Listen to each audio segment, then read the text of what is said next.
Good evening, everybody, and welcome to the August 6th, 2024 Select Board meeting. Before we start with the meeting, Mr. Conley, I believe you have an announcement.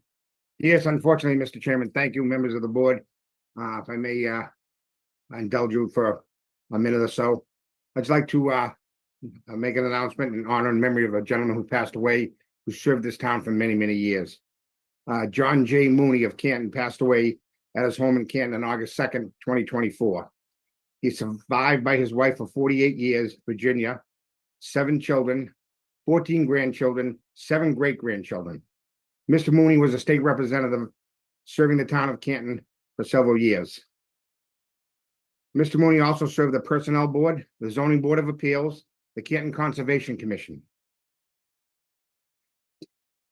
Mr. Mooney was a kind, generous, caring man, a man of great faith. I would ask you to please keep the Mooney family and their friends and family in your thoughts and prayers. May Mr. Mooney rest in peace and have a moment of honor and memory of a man who served this town for a long time. Thank you, members, and thank you, Mr. Chairman.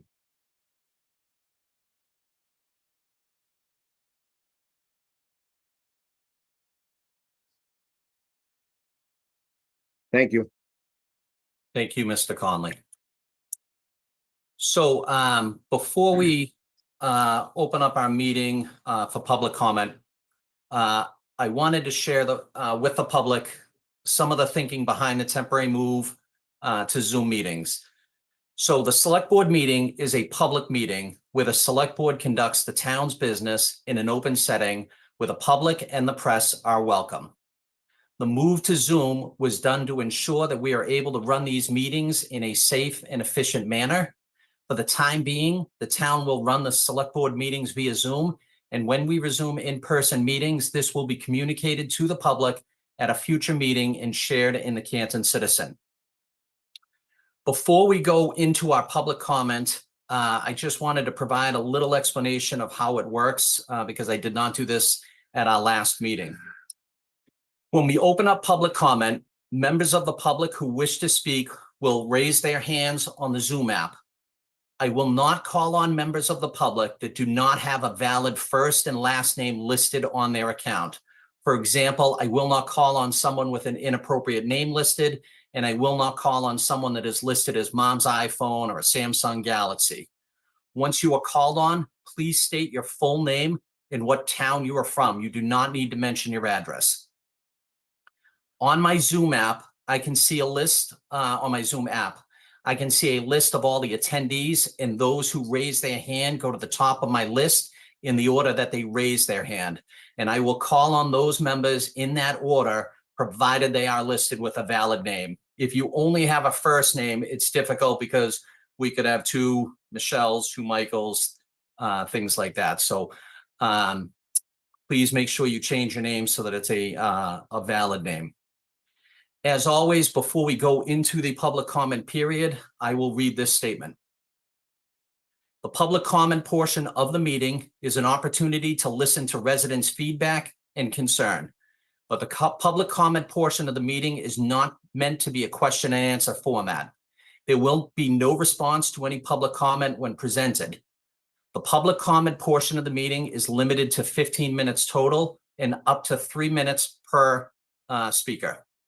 I would encourage that those that do wish to speak be mindful of others who wish to do the same so that we can make the most of the time allotted and hear from as many people as possible. Anyone who does not wish to speak or who is unable to speak due to the time limit may submit their comments in writing for the board's review and consideration. So that being said, I will open up public comment at 7:06. So the first 2 attendees do not have a valid name. Brenda, I need a last name, and there's a Samsung phone that's listed. So I will go to the first valid name that I see, and that is Kathy Butters. So Kathy, just give it a second for you to come off mute.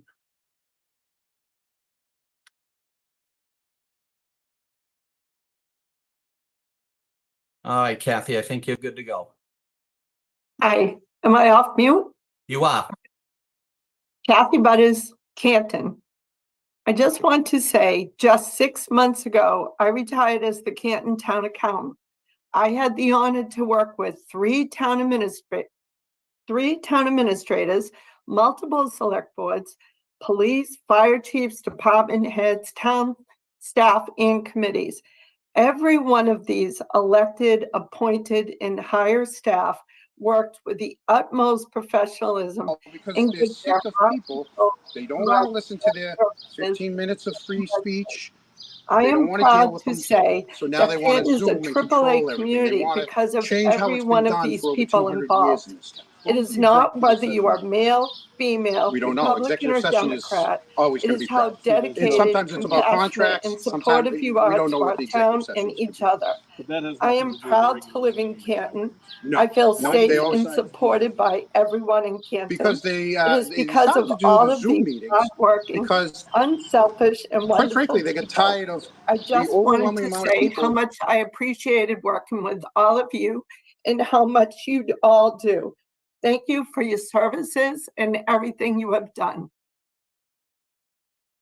Thank you, Kathy. Next in my queue is Barbara Theodore. If you just give it a second, Barbara, for the mute to come off. And you should be good to go, Barbara.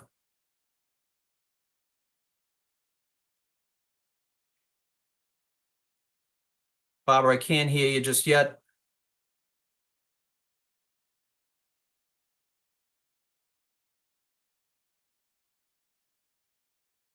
All right, let's come back to Barbara Theodore and instead go to Peter Hennessy.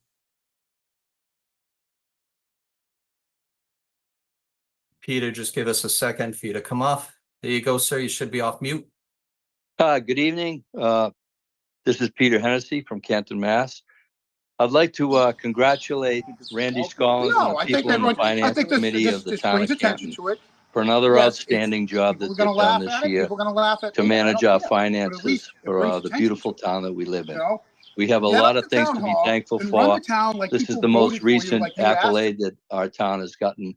And so I want to recognize it as a citizen and say thank you very much to all those people that work hard for us in the town hall and in every aspect of the town. Thank you.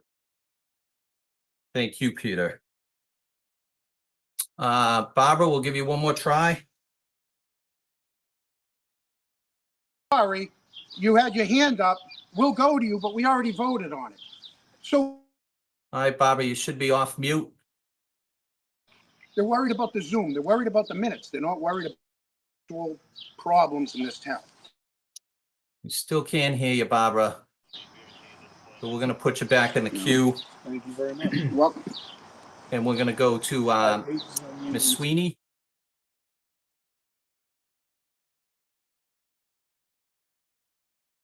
Give it just a second. All right, Ms. Sweeney, think you should be good. Brenda Sweeney, Canton, Mass. Thank you. I found a quote in the Citizen. I think we conducted business efficiently and we still had our public comment period. Then I found a better quote. You can tell a bully from a leader by how they treat people who disagree with them. Kind of says it all.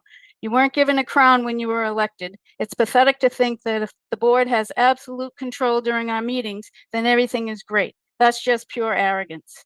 We repeatedly asked for help, but all the board did was turn off their mic, sit there stone-faced, and pretend we were insignificant. Now you've decided to put us in this Zoom closet. You think it's a good way to control us and that you won. What you're really doing is acting like Proctor. You're trying to control the narrative by exercising your power to be a bully. You've proctored us. I hope you're proud. To quote Alan Jackson, shame on you. In the words of country singer Stonewall Jackson, everybody has to meet his Waterloo. Guess what? Your Waterloo is coming. It's a question of which side of history you want to land on. I'd advise you to choose carefully because there are no mulligans when you meet your Waterloo. The question is, when will you meet your Waterloo? Will this Zoom closet be it? Will the police audit be it? Or will it be the sweeping cleanup job coming our way by some three-letter agency? Here's a short clip from Stonewall Jackson. Listen to the words. It should end within my 3 minutes. Let's see if you have the courage to let it finish.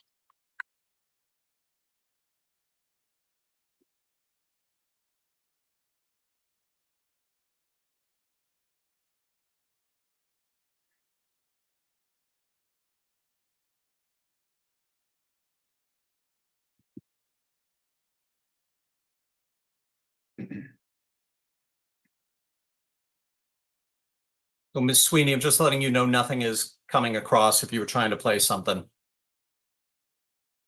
Okay, well, I just think it's a disgrace that you've done this to us and you have zero consideration for half the citizens in your town, and you should be ashamed of yourself. Thank you, Ms. Sweeney. We will go to Miranda Evanson next. Miranda, give it just a second. Can you hear me? Unmuted? Can you hear me? Yes, I can. Miranda Evanson, Canton. I would just like to say that I have watched everything unfold for the past several years, and I am mortified. I am humiliated, and I am in fear for my neighbors. We need to do better. We need to do better. My neighbors need to feel safe in their homes.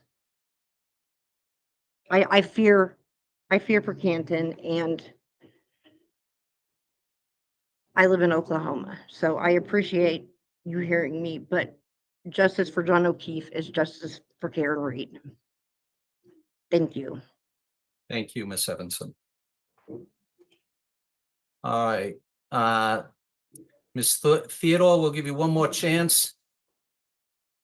Take you off mute, and everybody else that has their hand up, you do not have an appropriate name for me to call on you, so please change that so I can call on you next, or else we will move on.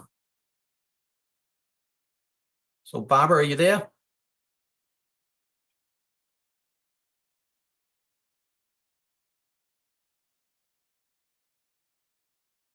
All right. Still nothing from Ms. Theodore. So we're going to move on. Perhaps she just has the hand up and stepped away or is having technical difficulties. The other three attendees that have your hands up, as I mentioned, your names need to be changed to something appropriate, and I'm happy to call on you. But if they're not changed, we're going to close public comments and move on to the business of the town.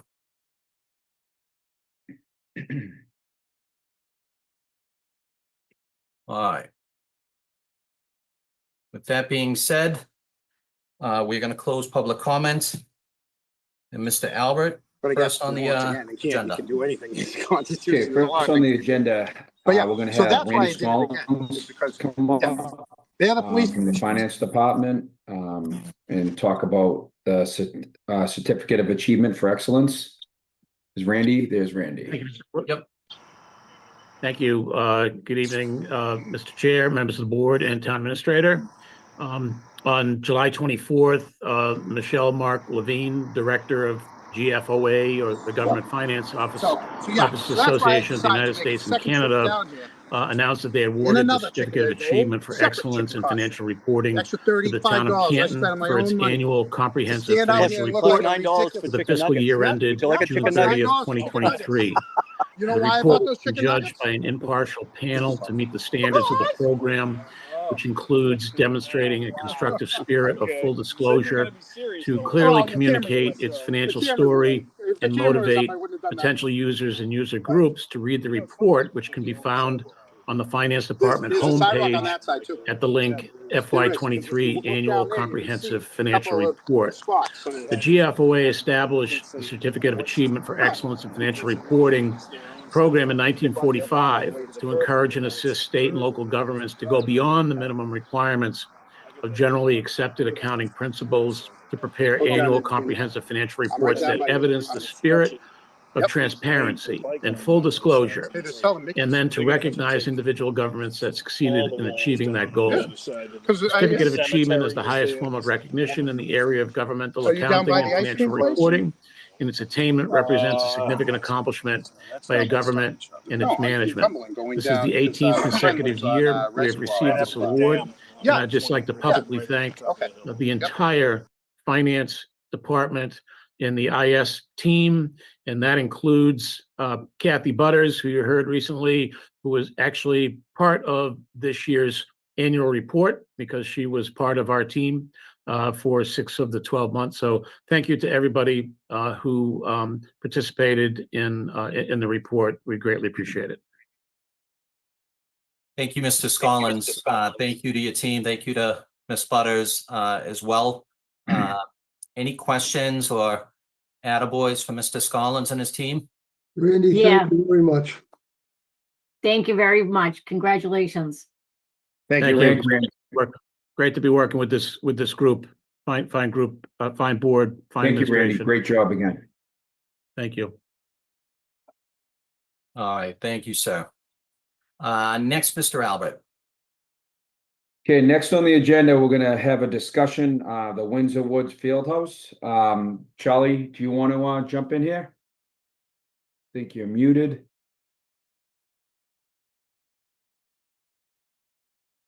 Sure, thank you. Mr. Dude? Yeah, I'm here. There you go. So this discussion around the Windsor Woods Fieldhouse is occurring because some time ago there was a fire at the Fieldhouse. There was a porta potty that was up against the building that was set on fire, which eventually transferred to the Fieldhouse building and caused, significant damage to the building. So the Fieldhouse is located at the Windsor Woods apartment complex at Tom Gunning Fields. It's used primarily by Canton lacrosse. I think some soccer is played there as well. And the question before you tonight is what you would like to do with the Fieldhouse. The Fieldhouse is, obviously insured by the town or by the town's insurer and is covered. There is a deductible to be paid, but there has been some question about how we should rebuild that Fieldhouse. Essentially, the Fieldhouse has been used as a storage building for Canton lacrosse. There are bathrooms in the Fieldhouse, but they've been out of service for many years. Many years ago, the pipes froze at some point and the bathrooms were not repaired. So I think the question before you is, probably 3 questions. A, do you want to rebuild the Fieldhouse, or you could simply demolish it and lacrosse could continue to use a temporary storage container and porta potties? B, do you want to rebuild it and essentially make it a storage facility without bathrooms? Or C, do you want to rebuild it completely with functioning bathrooms and storage? So Could this be the welcome wagon? I'm in favor of Looks like it to me. rebuilding Yeah. that building, at the very least for storage.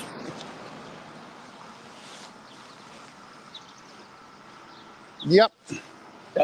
Yep. Parking within 25 feet of our intersection. He is. Let's go before he writes you a ticket.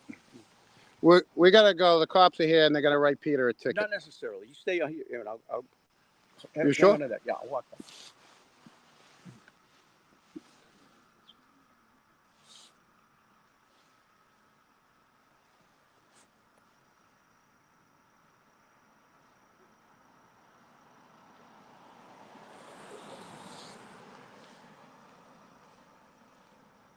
Building.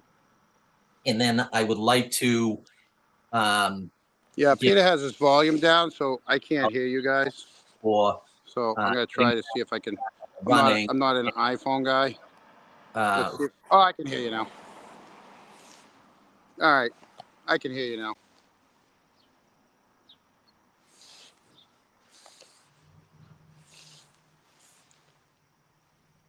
Mike?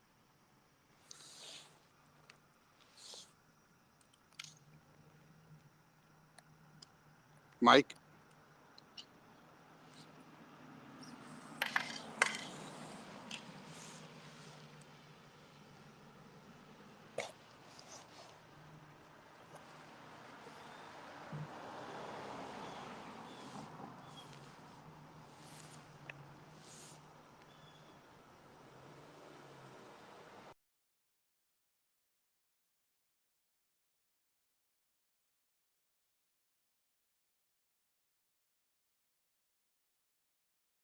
anybody who has gone to any of our fields and has had to put their kid in a porta potty, that's no bueno. Nobody wants to do that. So I think that we should look into maintaining all of the bathrooms at all of the fields. Charlie, do you know, I'm sorry, Trish, one more quick. Charlie, do you know, is the bathroom ADA compliant now, or would we need to bring it up to code? My sense is we need to bring it up to code because the building's 18 years old. Okay, thank you. Ms. Boyden, sorry. Yeah, so that was my question. Are you saying, Mike, that you want to do a storage shed for now and then later put the bathrooms in? Because it sounded like you said two different things. Well, so what I'd like to authorize is that we rebuild the building and we start the process with the insurance company. And then I think that this board needs to have further discussion about how are we going to rebuild that? Are we going to turn it into, generic bathrooms that are ADA compliant? And then who's going to maintain them? Because that's really what happens. A lot of the fields have had bathrooms over the years, but they stop getting maintained. They fall in disrepair. And I think we should be taking care of these buildings. But, like everything, there's a cost associated with it. Like I said, it would probably require a staff position to either DPW, Parks and Rec, or facilities. And we got to figure out how we're going to pay for that.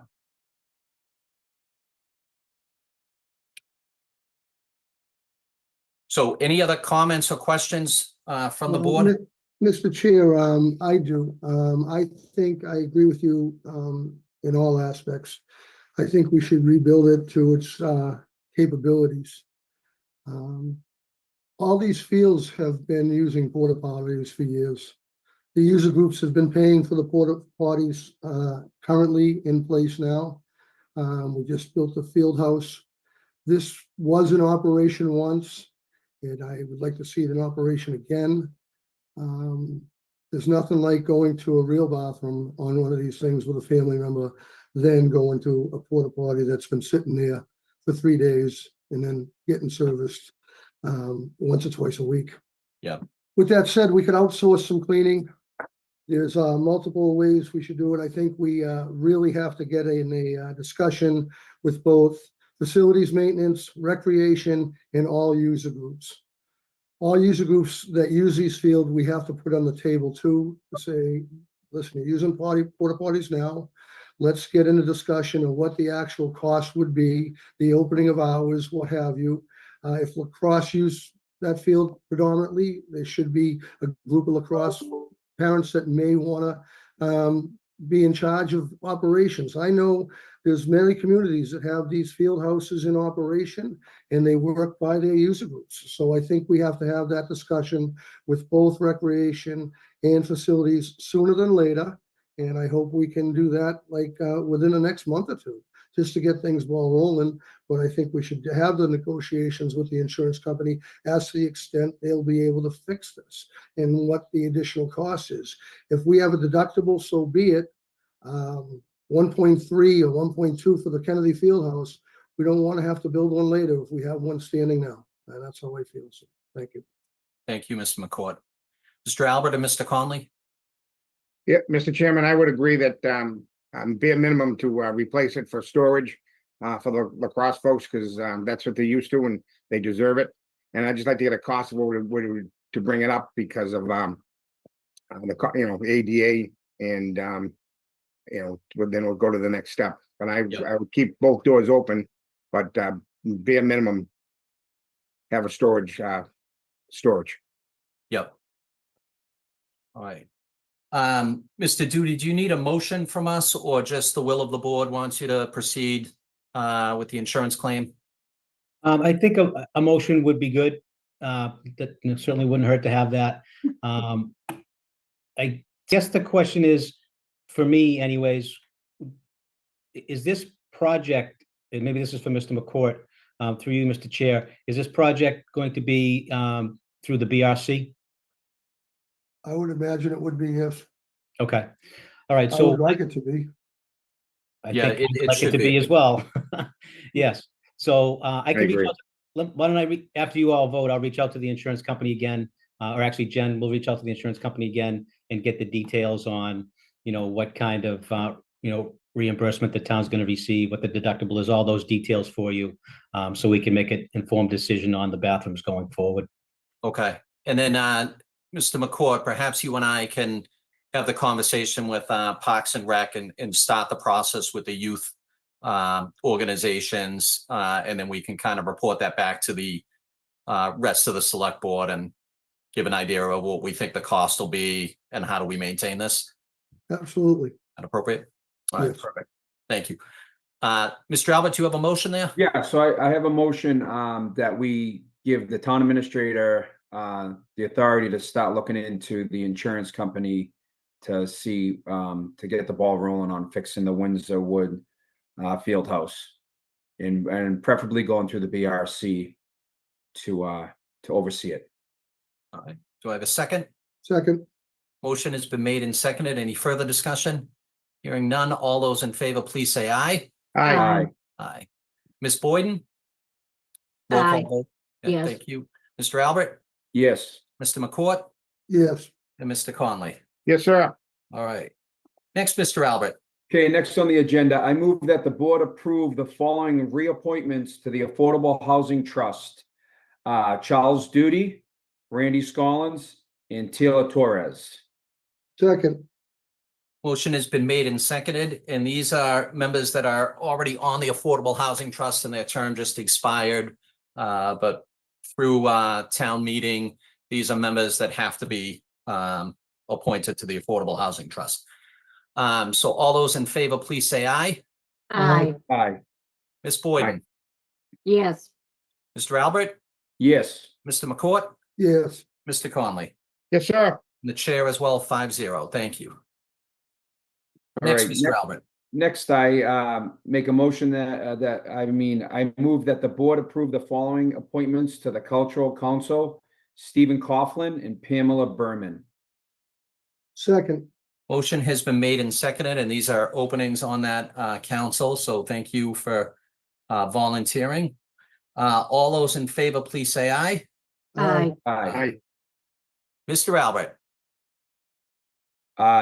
Yes. Is that what Ms. you? Boyden, Yes. Mr. McCourt, yes, Mr. Conley, Yes. and the chair as well.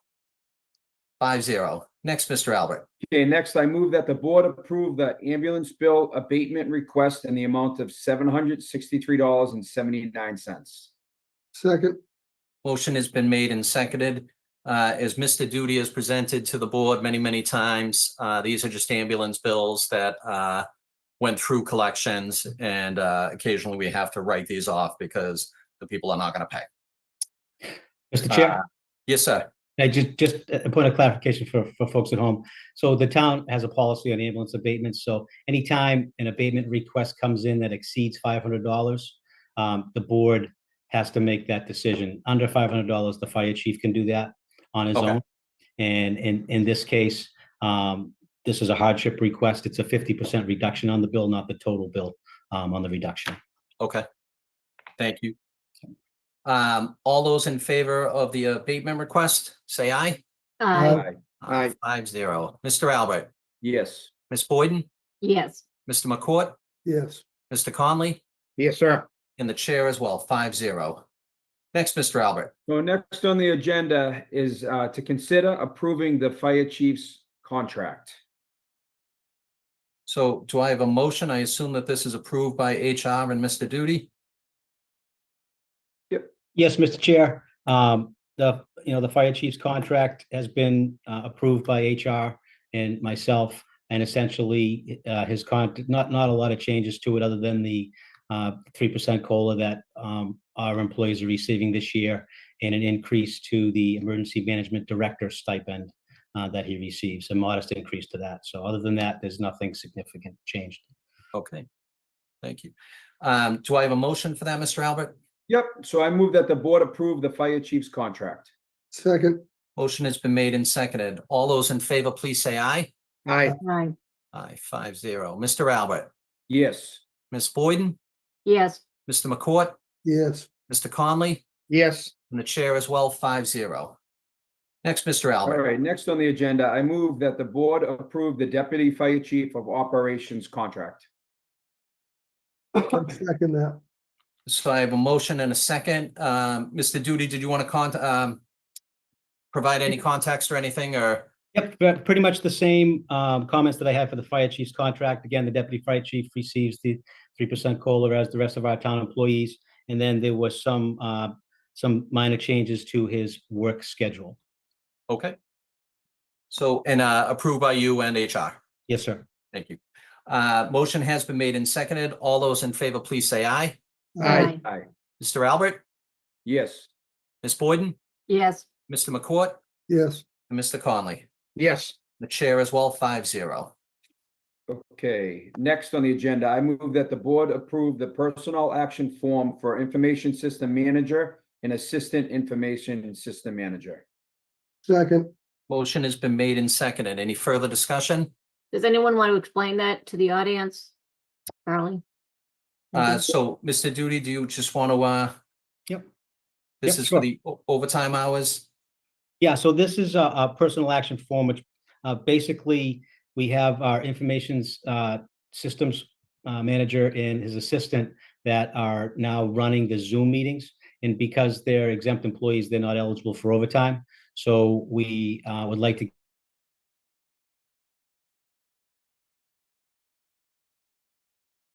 whoever does it, it's one or the other, not both, $120 to run the meeting. And essentially that number comes from their hourly rate times 2 hours. Thank you. All right, any further discussion? Hearing none, all those in favor say aye. Aye. Aye. Mr. Albert, Yes. Ms. Boyden, Yes, Mr. McCourt, yes, Mr. Conley, Yes, sir. the chair as well, 5-0. Next, Mr. Albert. Okay, next on the agenda, I move that the board approve the appointment for heavy equipment operator position department, Michael O'Brien. second, Motion has been made and seconded. Any further discussion?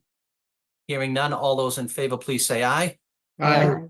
Aye. Mr. Albert, Yes. Ms. Boyden, yes, Mr. McCourt, yes, Mr. Conley, Yes. and the chair as well, 5-0. Next, Mr. Albert. Okay, next on the agenda, I move that the board approve the appointment for special heavy equipment operator position on the sewer, Jonathan Foster. second, Motion has been made and seconded. Any further discussion? Hearing none, all those in favor, please say aye. aye, Mr. Albert, Yes. Ms. Boyden, yes, Mr. McCourt, yes, Mr. Conley, Yes, sir. and the chair as well, 5-0. Next, Mr. Albert. Okay, next is I move that the board approve the central maintenance job description for maintenance HVAC technician. second, Motion has been made and seconded. So the select board voted on approving this position. So this particular agenda item is to now approve the job description so that we can hire somebody. So this is, the position has already been approved. This is just the job description. and Chair, can I just say, or Charlie should say, it saves our town money by having someone on staff versus hiring someone. Yeah, Yeah. in the long run, it's going to save the town money to have an in-house HVAC person. So much of the central maintenance has to do, as Mr. McCourt will tell you, with HVAC. And to have someone who can perform that in-house will prevent us from having to hire outside vendors to come in and do that at a higher cost. So you won't see it immediately, but over time, this will definitely help save us some money in our maintenance program. And to be honest with you, I think that we'll have a better handle on our HVAC issues so that we'll be able to catch problems before they become costly repairs. I like that. Yeah. All right. Motion has been made and seconded. All those in favor, please say aye. Aye. Aye. Mr. Albert, Yes. Ms. Boyden, Yes, Mr. McCourt, yes, Mr. Conley, Yes. and the chair as well, 5-0.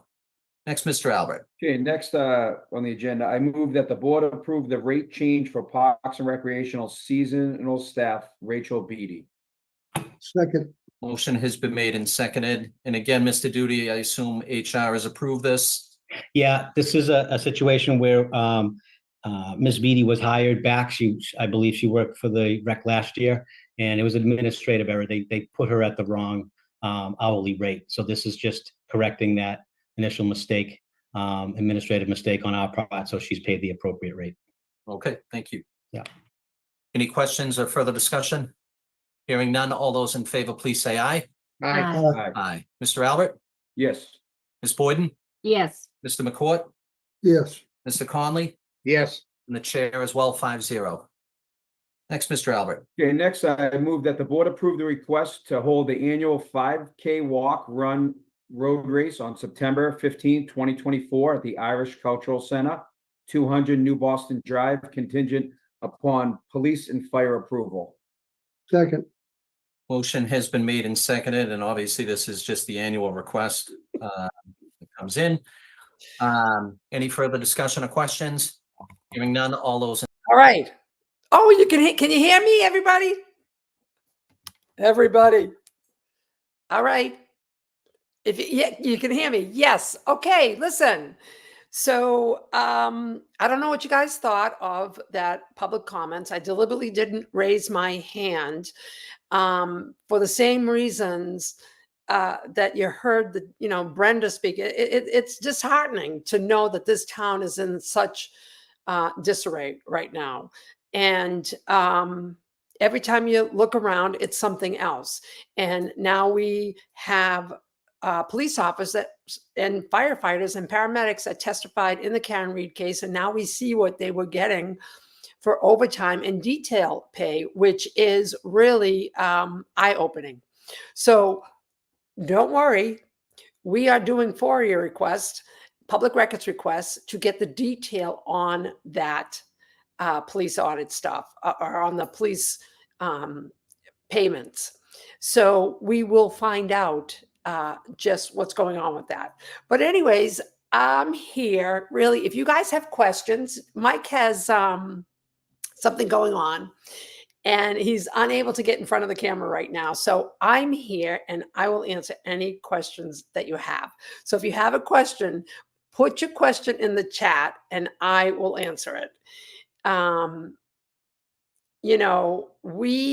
Canton is going to, let me just say this, Canton is going to come back strong. Canton's in a tough spot right now. Canton is going to come back strong. Once we find and once we resolve the issues that we have, we are going to come back strong. And there's so many good people in this town that want to work together, that want to have this town be the best town that it is. Canton's awesome. It's in a wonderful location, and it's a historic town. There's so much history in this town. And I have some great news for Jen O'Connell. Jen O'Connell had court today. And that's because she was pulled over. Actually, she was already pulled over on the side of the road. She was already pulled herself over on the side of the road.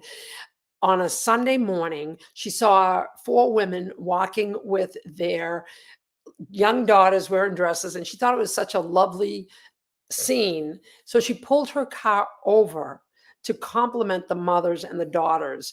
And when she pulled her car over, Officer Brendan Healy, a Canton police officer, decided to approach her car and said to her, license and registration. 5 times she asked him why he was giving her the license and registration.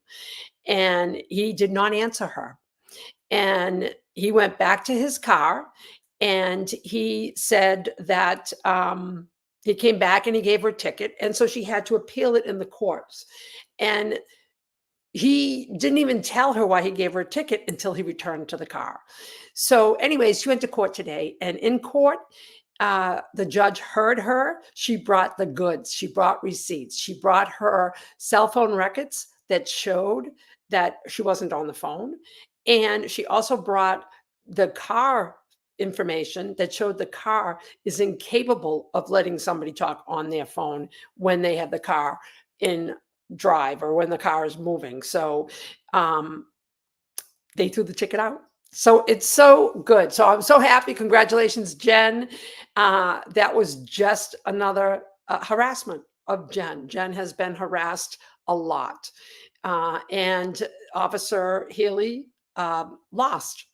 And from what I understand, the judge said that Jen asked, is it possible that he saw something else? And when the judge asked him that, he said, well, maybe it was something else.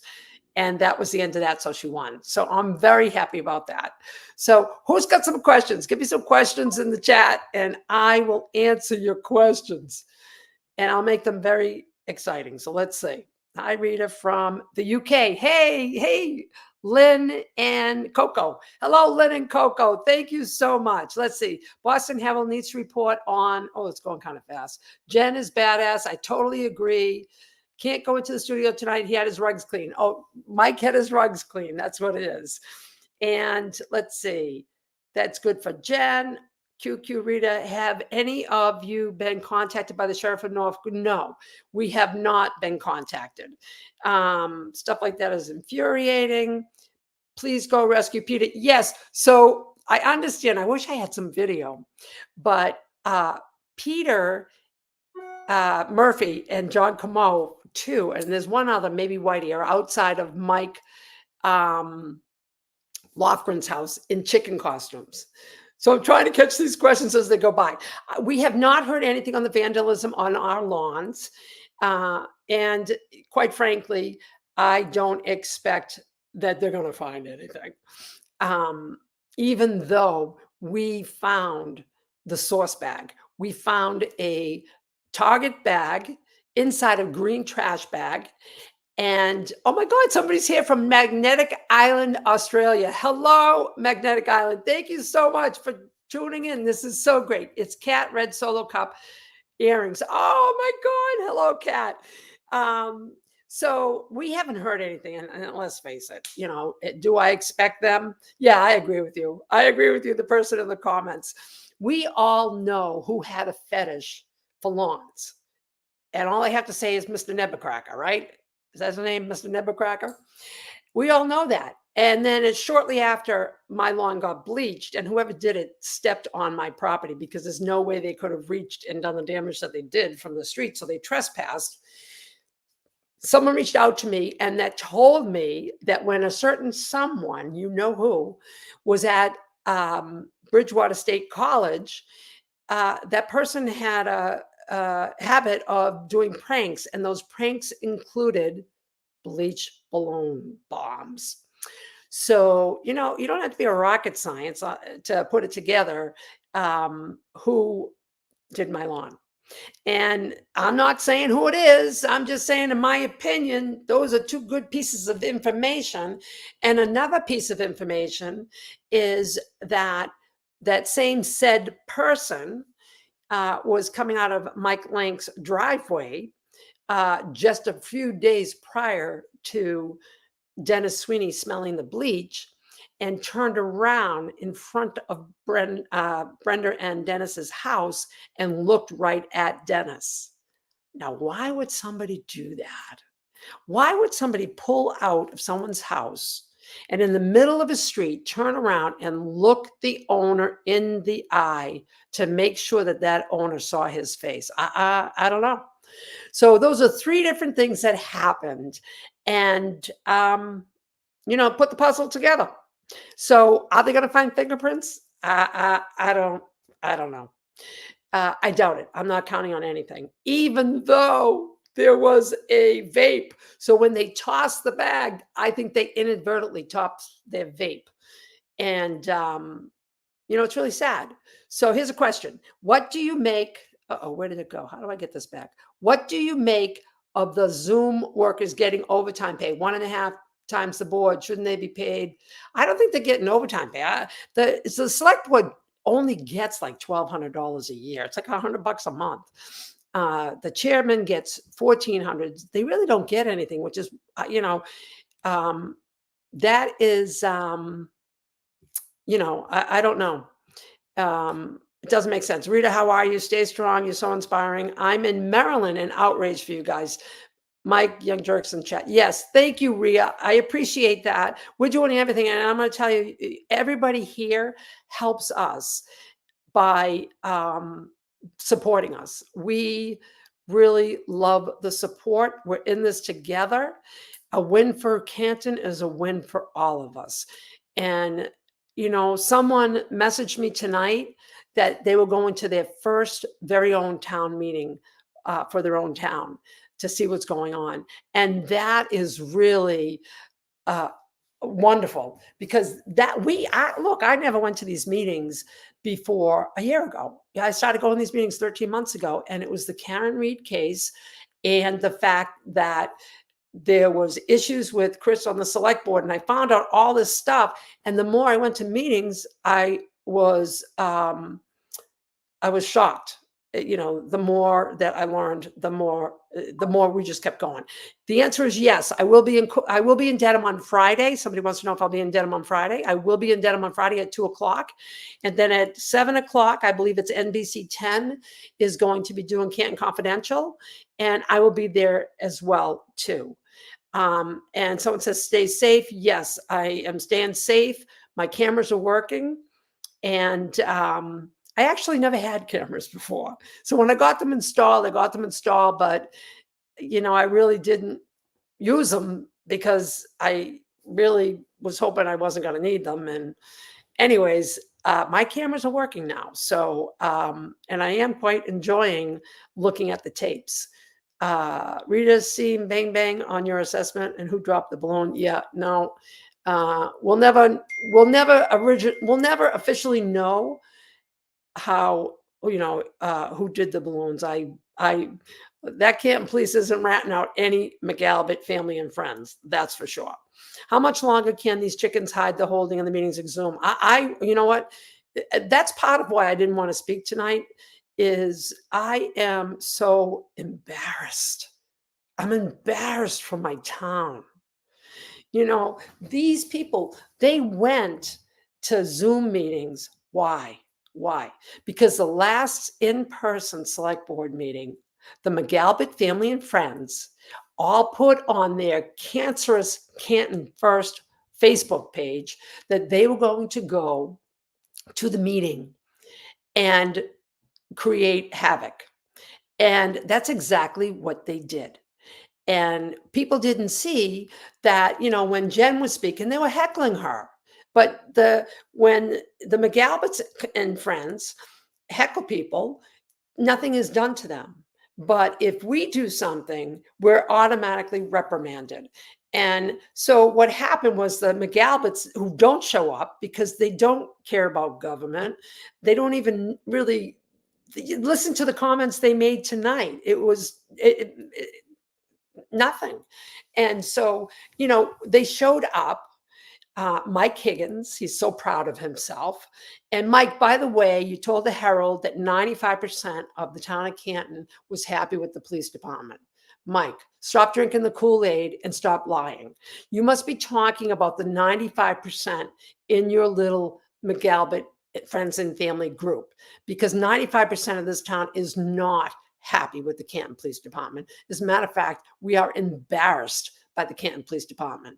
This is the Canton Police Department that I thought since I was a child. I am 64 years old, and as a child, I thought the world of the Canton Fire and the Canton Police Department. My dad's cousins were both on. One was on each one, and I looked up to them my entire life.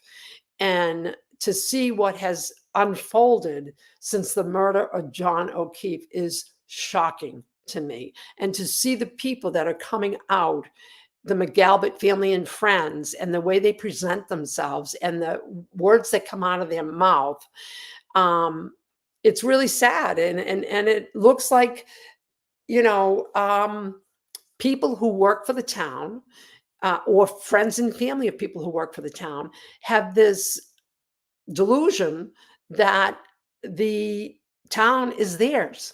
Oh, no, it's not. No, it's not. I mean, if you want to have that attitude, America belongs to the Indians, right? Anyone who lives in this town, who wants this town to be their home, just like in this country, it's yours. It's yours. You are a law-abiding citizen. You pay your dues. It's your town. And just because somebody works for a town doesn't mean it's their town. And that's a mindset that has to be changed. Everyone is welcome in this town. And when we get out of this, we're going to show you our town. And It is going to be great. And we'll have some kind of a tour because, you know, this is going to be, people come here all the time to see McCarthy's and to see Waterfall. And of course, to see D&E. Pizza. That's what they say. He sells pizza. Others, you know, say he sells other things. But people come. And now that I mentioned that, I feel like I have a one-person show here, but nobody's here with me. So I'm just going to keep it going. So Chris Albert did apologize a couple of weeks ago, the last in-person meeting that we had. And I know none of us really took that seriously because Chris and his whole entire family, this is their MO. This is how they treat people. This is how they talk to people. And it's very disrespectful. And so for him to apologize, and you know the town council wrote that apology, for him to apologize, it wasn't sincere. And of course it wasn't sincere because we learned this just last week that somebody came into town to visit C.F. McCarthy's, have food there and go to Waterfall, and stood across the street from D&E Pizza. And that person took a picture of D&E Pizza, and a very unhinged Chris Albert came running out of his pizza shop and was screaming at this person for taking a picture of his store. And so this is the same Chris Albert who apologized just like 3 weeks ago or 4 weeks ago at the last in person. So there was nothing sincere about that. So Chris, do us all a favor. Resign. Resign, Chris. You know, I asked you over a year ago to resign. You didn't resign. I told Tom Theodore. I ran into Tom in an impromptu meeting. I didn't even know who Tom was. And I recognized Tom after my first meeting. And I let him know that if they didn't encourage you to get off that board, that you were going to take the whole board down. And guess what? Tom agreed with me. And he knew that. And yet nothing was done. So here we are 13 months later. And I'm going to tell you right now, Chris, you are taking the whole board down. It's a disgrace.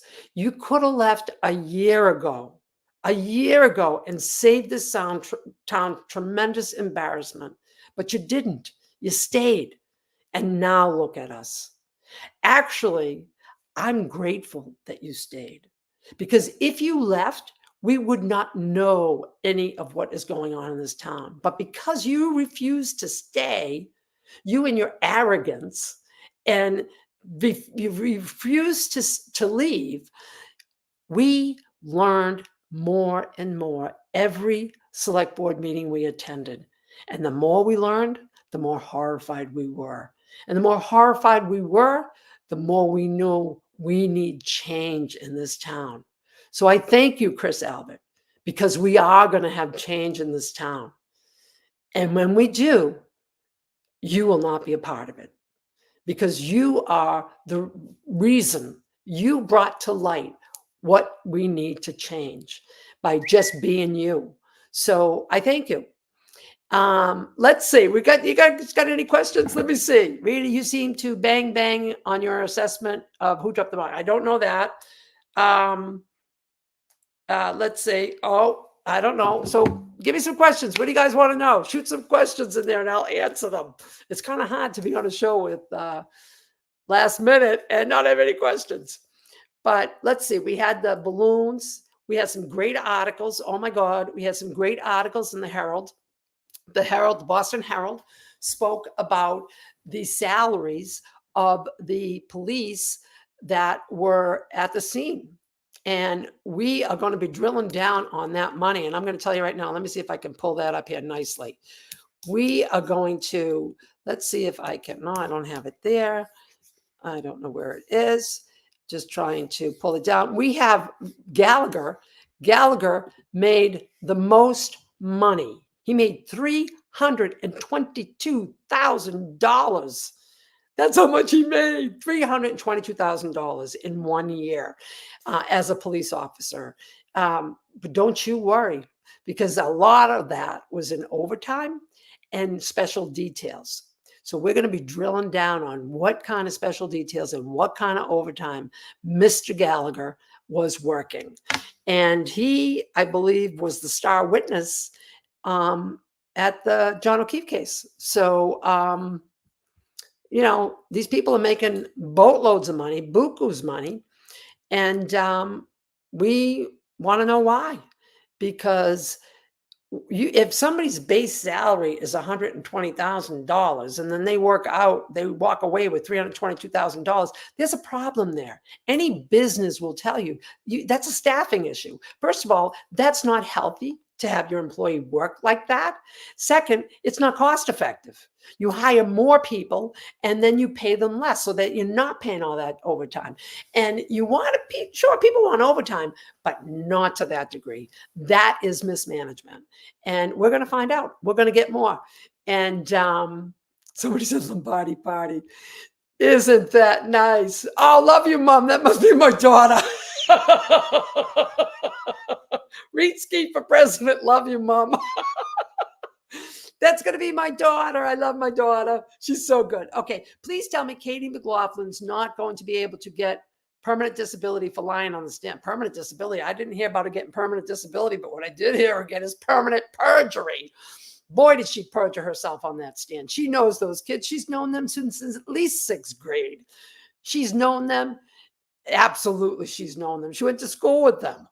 You know, they're in the same yearbooks together. She knew them.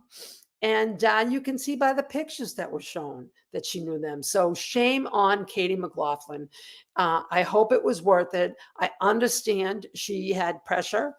You know, look, I feel for her in a way because Kevin Albert picks her up at her home and drives her to Michael Proctor to interview her. What kind of intimidation was that? You know, that's intimidation. That's terror. That's terror.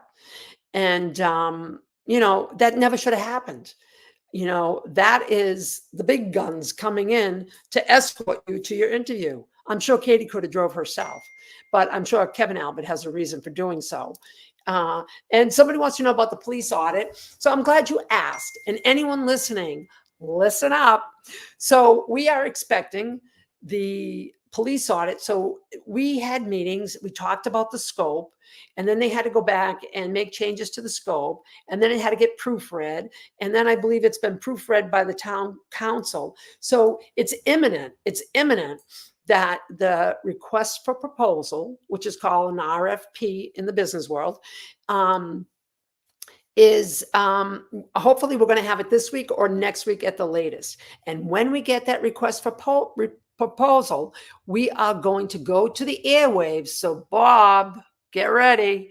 We are going to go to the airwaves and we are going to tell the entire country, here's where the proposal is. Go pull it down and bid on it. And we want as many firms as possible to bid on this proposal.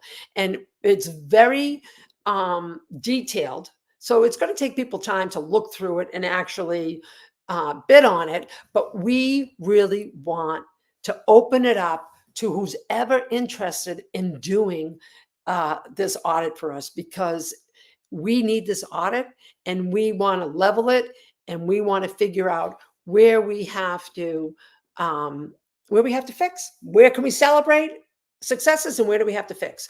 Did I know the McAlberts before this mess? I knew the name. They live in my neighborhood. My kids grew up with their kids, you know, and I knew the name, and my kids didn't hang around with them. I did know the name, but I had no idea what I didn't know. And I know a lot more, a hell of a lot more than I knew before. I have always been a working professional, and I worked in the private sector, and I was raising my kids. I went to school 14 years nights, working full time, and then I raised my children. So I working full time, traveling, going, you know, to college at night, and then as soon as I finished college, a year before I finished college, I got married and I had my daughter 2 weeks before commencement. And then I went right into motherhood. So I was always on the go and I wasn't a soccer mom. And as my kids got older, I was able to go to their sporting events. But luckily, I never encountered these people. They would never be people that I would hang out with based on what we have seen. So, you know, I've learned a lot, and I have met so many wonderful people in this town and all over as a result of helping Karen Reed, standing up for Karen Reed, because Karen Reed could have been any one of us. She could have been you. She could have been me. And if you wait until it's you, you can't stand up for yourself. So you have to stand up for someone else. You have to when you have the courage to stand up for someone else, it feels so great. And people want to be part of that. And this movement has grown in so many beautiful ways. It's just incredible. So the good side, you know, there's always bad and good, right? The good side about what has happened in the Karen Reed, John O'Keefe case. I mean, God rest his soul, and hopefully he'll be able to rest soon.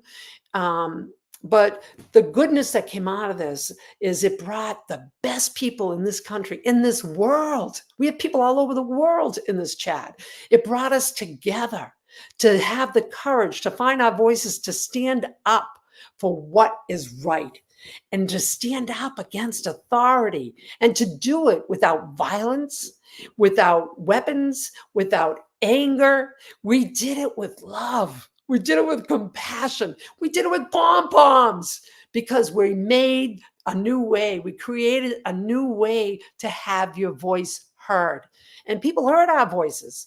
And I hope and I believe, and I find it, I believe I read something the other day that David Yannetti thinks he's going to have some good news on Friday. There's no way that that judge is not going to dismiss charges 1 and 3. Karen Reed was acquitted of charges 1 and 3. End of discussion. She was acquitted.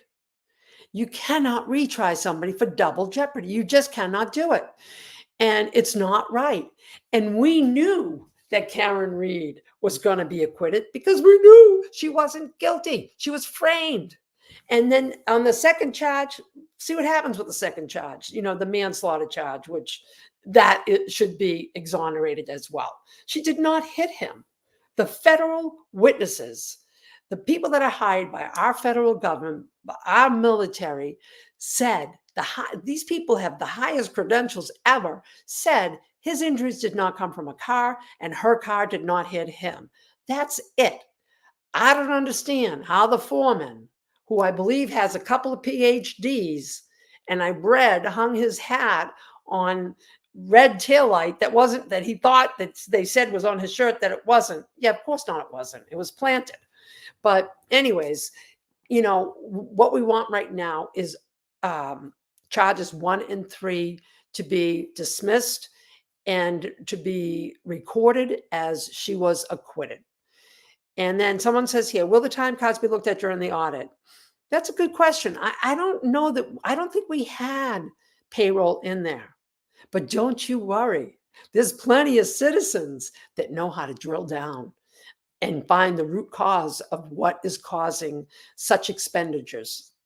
And trust me, with the Freedom of Information Act and our ability to get the information, all you need to know is how to do it. And yours truly knows how to do it. So we are going to explore what is going on with the overtime in the Canton Police. And we are going to get to the root cause of why we need to pay people the exorbitant monies that we're paying them. And also, why do we need to write off police details? The select board has been writing off police details for years for large corporations. It doesn't make any sense. So we're going to look into that.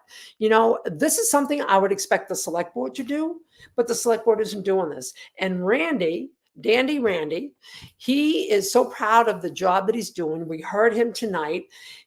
Maybe he'll be able to explain when we get to the bottom of it, how he's able to sign off on those kind of overtime dollars week after week and not question that expenditure.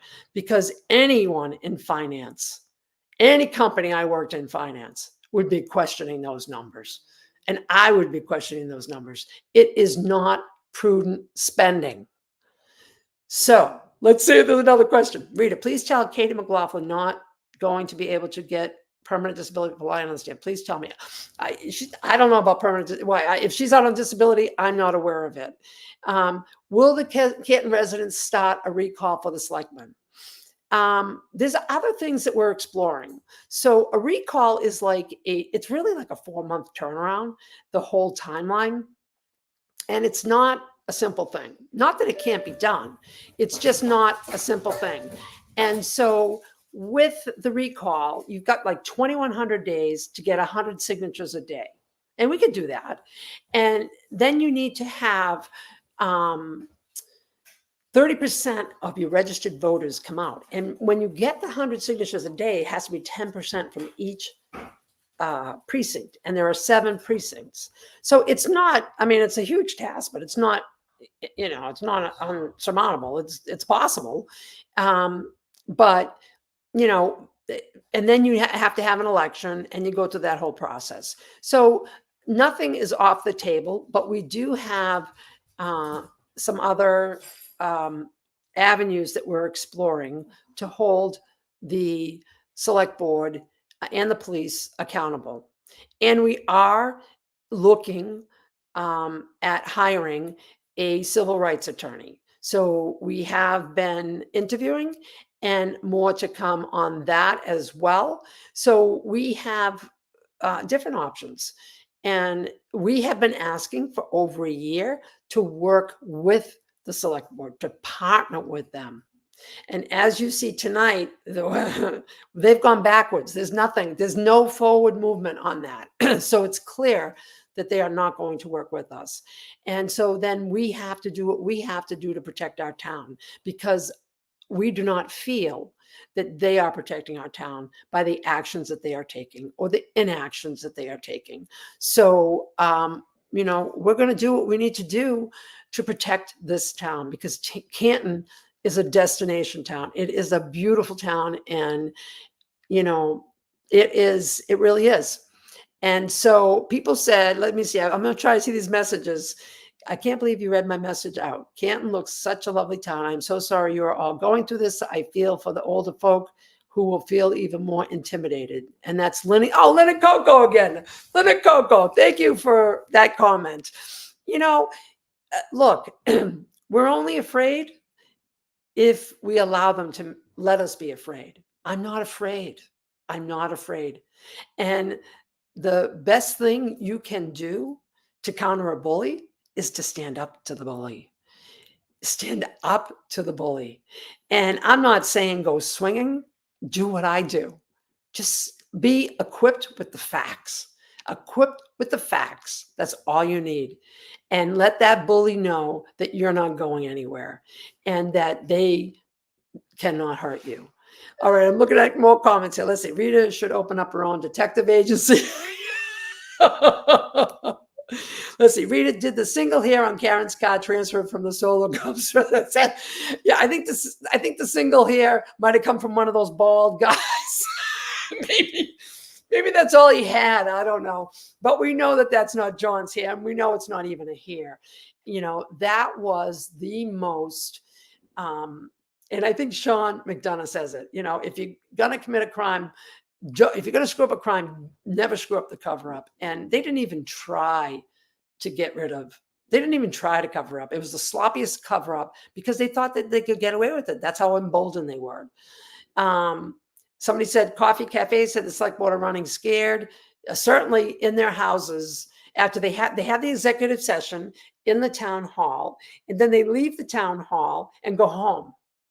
And, you know, they have the policeman there, the same one that assaulted Jen O'Donnell. I think his name was Bob Whalen. And he was on the Canton Police Force. And then he was a Boston police officer. He grew up in Canton, but lives in Norwood, I guess, something like that. I don't know. So he assaults done. You all saw it on the news. And that's poor training. And that goes back to the police chief, who, by the way, her house is on the market. It's probably sold by now. You know how it is. Get rid of your assets. How did you get rid of the COVID call? So I don't have COVID. My parents have COVID. And I spent Friday in the ER, in that closed ER room with my mom all day. And then they come in and they said, you got COVID. So fortunately, right now, I don't have COVID. At least I tested negative Friday. I do have to test. I am going to get a test tomorrow and test tomorrow just to make sure. But if I don't get it, that's pretty much a miracle, because I was with both of my parents and they both have it. And they both seem to be doing good. So thank you for asking on that. And somebody said, Colin, question, what about the civil rights suit? The civil rights suit, yes. So we did talk to a lawyer, and you have to be careful when you talk to a lawyer, and you have to do your research. And so we did talk to a lawyer, and we did some research, and we decided that it was not a good fit for us. And so we are continuing our search for a civil rights attorney. So if anybody knows one, shoot me a message. And also I'm on Facebook, or you can shoot me a message on my email, which is, Rita-Lombardi@comcast.net. If you have anything, just go ahead and send it to me. That would be great. And I do have people, I do have a great resource out in California who sends me some great information. So hello, Mark.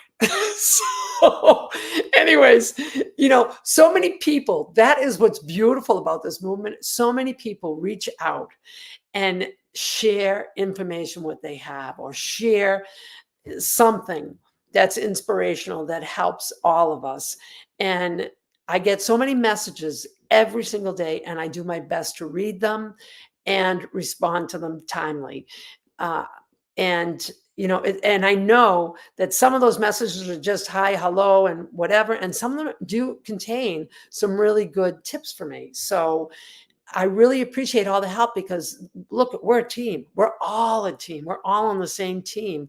And together, we are going to make this right, and we are going to learn from the lessons in Canton. The lessons in Canton, I believe, will help us all in our own community. And I see Virgo, thank you very much. My mom and dad do feel better, so that is good. Oh yeah, Bukaki dusted the ducky for ducky prints. Yeah, how about that, huh? So my lawn is bleached in many different places, and I will be submitting that bill to repair it to the town in the mitigation fund that they have. And we have, thank you, Kathleen. And I will be submitting that, but so much on that. No, I didn't get no Yuri Bukaki, as Julie Alba calls him, on the stand. I didn't get Yuri Bukaki going knocking on anybody's doors. I'm sure people didn't take the same approach that they took for those rubber duckies, because my name is not Albert. And I thank God every day that my name is not Albert. But anyways, if you're Albert, they will research little rubber duckies that hurt your feelings and fake $100 bills that are left in front of your store. They will research that, and they will put all their money. So maybe that's where our overtime money is going, right into that. But I will tell you this, that the police officer that is standing guard at the select board meeting is not standing guard for us. He's standing guard for Chris Albert, because it's probably Chris Albert that's afraid of us. And all we are doing is asking questions. So we have Chris Albert responsible for the $300,000 settlement with Lank. We have him responsible for the guard, and they'll say whatever they want to say, but let's face it, we're peaceful people. We have not ever raised our hands or done anything to intimidate people. It's just the other side. And they say that we do, and that's just projection. We haven't done that. That police officer is there for Chris Albert. Look at all the money we are spending to protect Chris Albert and his failings. And that needs to stop. And then they bring somebody in, like Officer Whalen, and who doesn't have a clue on how to deal with people and manage the crowd. He knew who those people were in the crowd. He's lived in this town. He knows those people in the crowd that were heckling get special permission. And unfortunately, the crowd did not see it. But I am very grateful that NBC 10 and I think WBZ got the assault on tape, because that was egregious. So let's see what we have. Colin did that to me when I saw him in Canton, and I don't live there. He turned his head to look at me. I think Colin's always got his head on a swivel. Yeah, Colin does always have his head on a swivel. And one thing that Colin does do, every time he sees Jen O'Donnell, gives her the middle finger, yells profanities at her. And, you know, his friends do too. So this is the way the McAlberts are. What you see is what you get. So that's who has been running this town. People like that. And that's just not who Canton is. They do not represent Canton. The Canton First, and we call them entitled townies because that's really what they are. They said Rita Lombardi doesn't speak for me. You're absolutely right. I don't speak for you. I don't speak like the Alberts. No, I don't. You know, I speak respectfully to people. And I do not do what the Alberts do. And let's see what questions we have here. There's no reason for Zoom meetings. I absolutely agree. There's no reasons. They are getting a kickback in some way. Stay tuned on that. Did Proctor get fired? I read it the past week. He posted. I don't think he's actually officially fired. I think he's suspended without pay. And I don't think there's any question that he's going to be fired. I think if I had a guess, they're waiting for Karen's case to be resolved. And they could drag that out 6 months, who knows? But I think that they're waiting for Karen's case. So we'll see what happens Friday. I just don't see how the Commonwealth is going to retry this case. And if the Commonwealth chooses to retry this case, I know that there's a petition going around. Last time I heard there was 7,000 signatures. We need to get the whole state to sign it. We need to say, we do not want to spend our money this way. It is wasteful.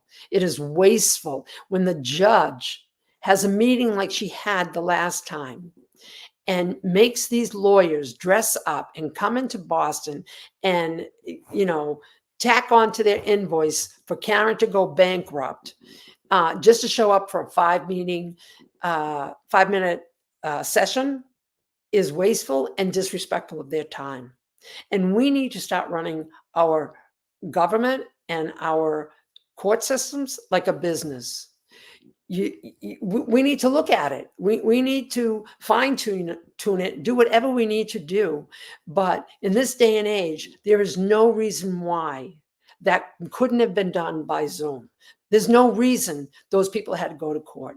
And they're not the only ones. I'm sure this happens across the country, and it's a game, and it needs to stop. We cannot, that's not fair to people. It's not fair to people. This case has opened our eyes to a lot. And now that our eyes are open, we're not going to close them. It's like once the toothpaste is out of the toothpaste hole, it's gone, it's out.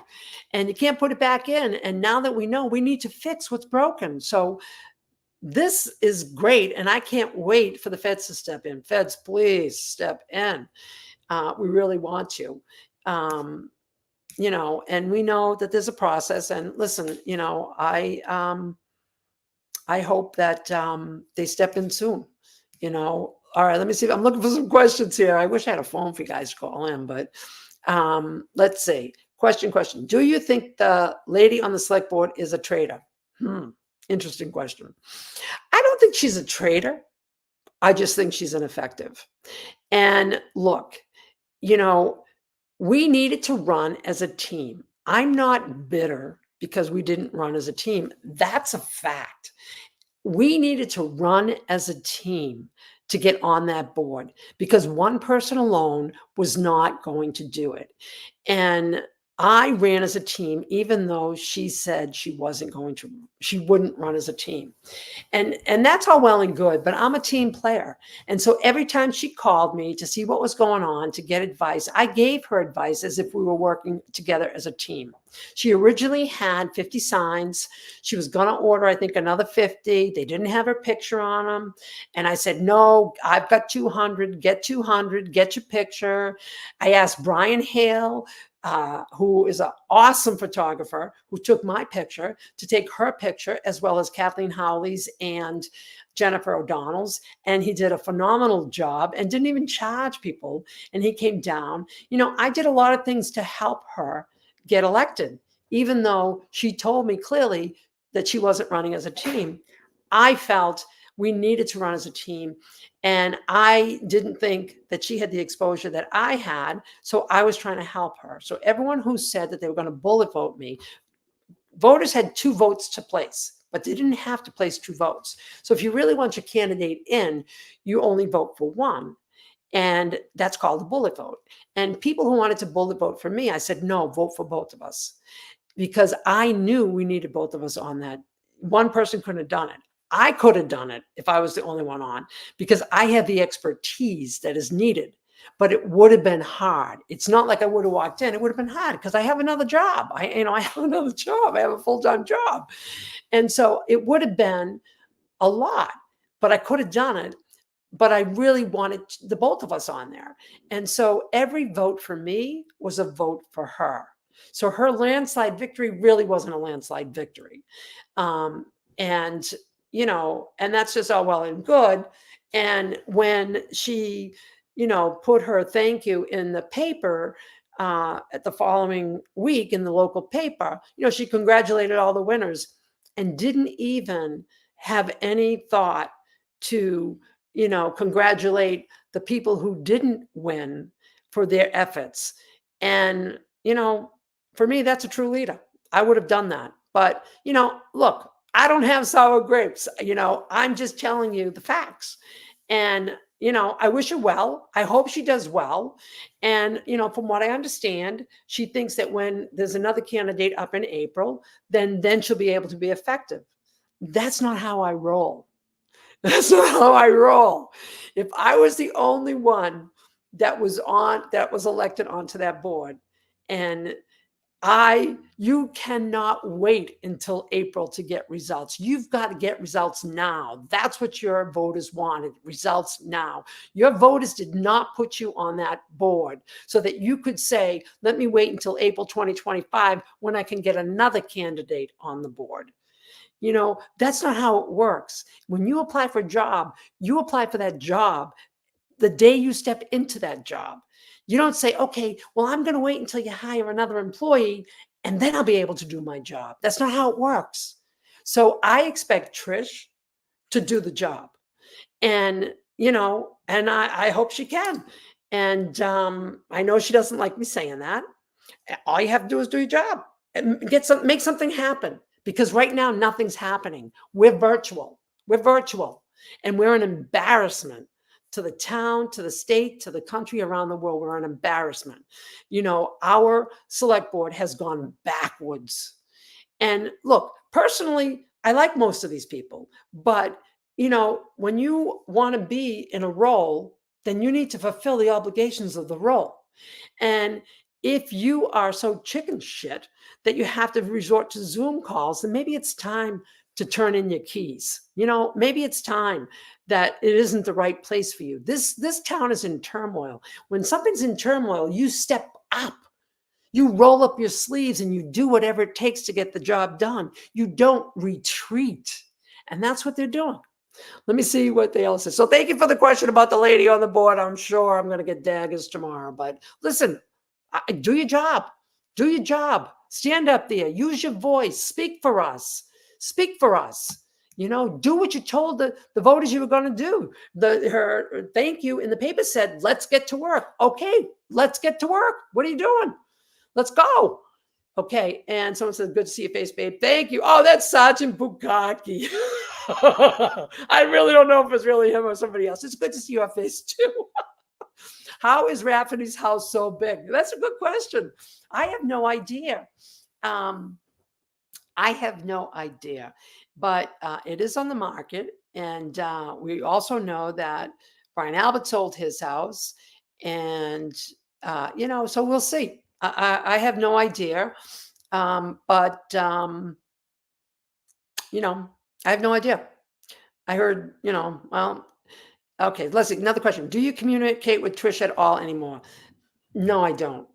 I don't, I didn't know Trish before this. I met her at the select board meetings, and I was partnering with her because we needed 2 people on that board, and she was running. She knew she was running well before I knew I was running. And she, so I worked with her, and I operated as a team. That's who I am. I operated because you can't do it by yourself. You need to work as a team. And that's what I did. I'm proud of what I did. And by the way, I'm proud of my success. I lost by 181 votes, which is nothing. And I also believe that, when one door closes, another one opens. And I wouldn't have been able to do what I did at the trial had I been on the select board. I wouldn't have been able to do it. I wouldn't have been able to speak out the way I continue to speak out if I was on the select board. So I'm perfectly okay with not being on the select board. I just wish they would do their job so we wouldn't have to do it for them. And that's what's happening. We are doing their job. We are putting in the freedom of information requests. We're sending emails, and anybody can do this in your town. If you look at the agenda items, if you look at some of the bills and you want more information, all you have to do is reach out to your town office, and you submit a request under the Freedom of Information Act, and you tell them what you'd like. And then they will give it to you within 10 days. And somebody says, why is Chris, I don't know where Chris lives. Somebody says, why is he on the board if he's not living in Canton? Chris could be living in Alaska, and these guys would still say it's okay for Chris to be on the board. It's not worth, I don't think, anybody's effort to find out where Chris lives. It doesn't matter, because look at the behavior that he's had. If that doesn't get him removed from the board, nothing will. Chris is a liability on that board. He continues to be a liability on that board. And that town council is the one who's providing the advice. So that is food for thought there. Will you be in Dedham on Friday? I absolutely will be in Dedham on Friday. I will be there for Karen's 2:00 hearing, and I will also be there at 7:00. I think I answered that one already. Let me see if there's more questions in here. Are these some of the single here on I think some of these are, let me see if I got anything. Elise Cohen, I know it's sad, but there is a law about the public not being able to hear or see the meeting as well. I don't know what that's about. Somebody says I'm outraged. Yeah, we all are. What about the civil rights suit representing from Michigan? Somebody did send me something on that, and I do need to take a look at it. I get flooded with information every day, and I'm doing my best. And I'm actually trying to disconnect for the next couple of days, just because I just need to disconnect to recharge. You got to take care of yourself before you got to take care of yourself before you can do this other things. And I'm at a point where I need to recharge. McAlbert Mafia days are over. Amen. Amen to that. Dublin Island. Oh my God. Karen Heatley. Thank you, Karen. Hello. Very nice to have you in the chat. Okay, birds in flight. Colin is about bubble. Mazda Media, love you, Rita. Love you too, Mark. Mazda Media, awesome. Can't wait to see you again. I know you're 2 hours away. Yes, for a win for Canton makes us feel for y'all. Yes, Canton is going to win. Canton is going to be victorious. The people of Canton will rise. They are rising. More and more people are coming to me, telling me they found their voice. And sometimes I found my voice, Rita, but I still have my family. And, I have news for the McAlberts. You do not have the people supporting you that you think you have. You do not. They support me. They support the movement. They support truth and accountability. But because they're your relatives, they don't want to upset you. But I can tell you right now, they support the truth. And a lot of people in this town who are still not speaking out is because they have young children in the schools. And the young children, or high school, right? Because these people have kids that go to schools. And the McAlberts pretty much run the sports. So if you are not in favor, or in support of them, your child does not get on the sports team. And this is what I'm told by parents. My children are well out of school. And this is what I'm told by parents, that they run that. And, people who have businesses in town, they do not want their businesses to be hurt. I'm also told that the McAlberts, if you're in the McAlberts, circle, they require you to take a position. You either support them or you're out. And, so people either pretend they support them or stay quiet on the sidelines because they're fair. What they have done to this town is terrorism. It's terrorism. When people's lawns get bleached, like mine, Jen's, and Brenda's, when Jen has trucks revving in front of her house in the middle of the night, that's terror. When Jen gets a ticket for pulling over to compliment 2 or 4 mothers with 4 daughters in dresses just coming from church, and the cop gives her a ticket without even having the decency. Imagine a Sunday morning church, right near church. Goes up to her car, doesn't even say a word. License and registration. And she asked him 5 times why he pulled her over, and he did not answer. That's terror. That's terror. And they have done other things too. That's terror.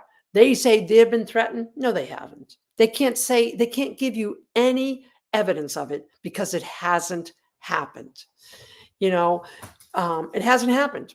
So let's see what else. So the select board get on the side. See you on Friday. Do you think the lady in the select board the trade? Okay, let me see. I guess my chats aren't going fast here.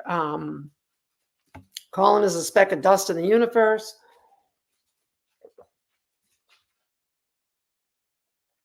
Yeah. Hey, how about that video? How about that video and that girl from Westwood that was enrolled in Elon? Let's see. You think she's going back to Elon in September? Yeah, that'll be interesting to see. And I'm sure her parents were very proud of that video. But I don't know if you noticed it. That video made me cringe. Because if you look at that video, he puts his arm around her neck, but it's not in a way that's affectionate. Go look at the video. It's like a chokehold, and you can see her. It's it was a very natural way to grab her neck, and for him, it was unnatural for her. You can see it right there, and then she downs the drink with him. And then she does the McAlbert salute. And I just want to say, anybody, it's not the Canton salute, it's the McAlbert salute. And she does that. And that will stay with her for the rest of her life. That will cost her job opportunities. So, friends, be careful what you post on social media. Be careful who videotapes you doing things. Because those pictures, those videos, when they end up on the internet, they can cost you opportunities in life. And for what? 1 split second of being drunk with a thug? It's just not worth it. That's just my opinion. My opinion. I was told, it's my opinion. My opinion. Okay. Do you know any bars, restaurants that are friendly for non-townies? Do not want to give a penny to any McAlbert supporters. Oh, listen, CF McCarthy's is great. I'm going to be going there with some friends soon. CF McCarthy's is the food there is great. Waterfall is also a great bar. I think the food at CF McCarthy's is better, but the Waterfall is a great place to go too. And listen, the restaurants are welcoming. And I heard that Chris Albert is not allowed in CF McCarthy's. I don't know if that's true, but I heard he's not allowed. And CF McCarthy's is right next door to D&E Pizza. So it wouldn't surprise me if that was true, because look at his behavior. I wouldn't want him in my establishment. No way. So, look, you're welcome in this town. You're welcome in this town. And forever, people will be driving by 34 Fairview. I kind of feel bad for those people. But It is a beautiful neighborhood. It's actually my neighborhood. And it is a beautiful neighborhood. And a tragedy occurred at that house. And John O'Keefe will get justice. He will get justice because we ain't got no quit. Thank you, Alan Jackson. We ain't got no quit. And Alan was just right. We are going, oh, look, we got Oregon in the house. Oregon. And hello, Melanie Parker. And let's see, accountability. I think, thank you. Will be my first time going to Dedham to support Karen. Excellent. Accountability matters. It absolutely does. And when you come to Dedham, right? So listen, this is really good to share. You know, we wear pink. You don't have to wear pink, but we wear pink Karen Reed shirts. We love it. The other side wears blue. There's usually maybe 20 of them because they can't muster up any more support because everybody knows Karen Reed was framed. And then they bring these little dinky signs as opposed to the big ones we all make. And then they hide their face with them when they see the media because they don't want people to see them on the TV because, you know, that's right, they work. And if the people see them on the TV, they're going to know that they're part of this family. So we give love and compassion.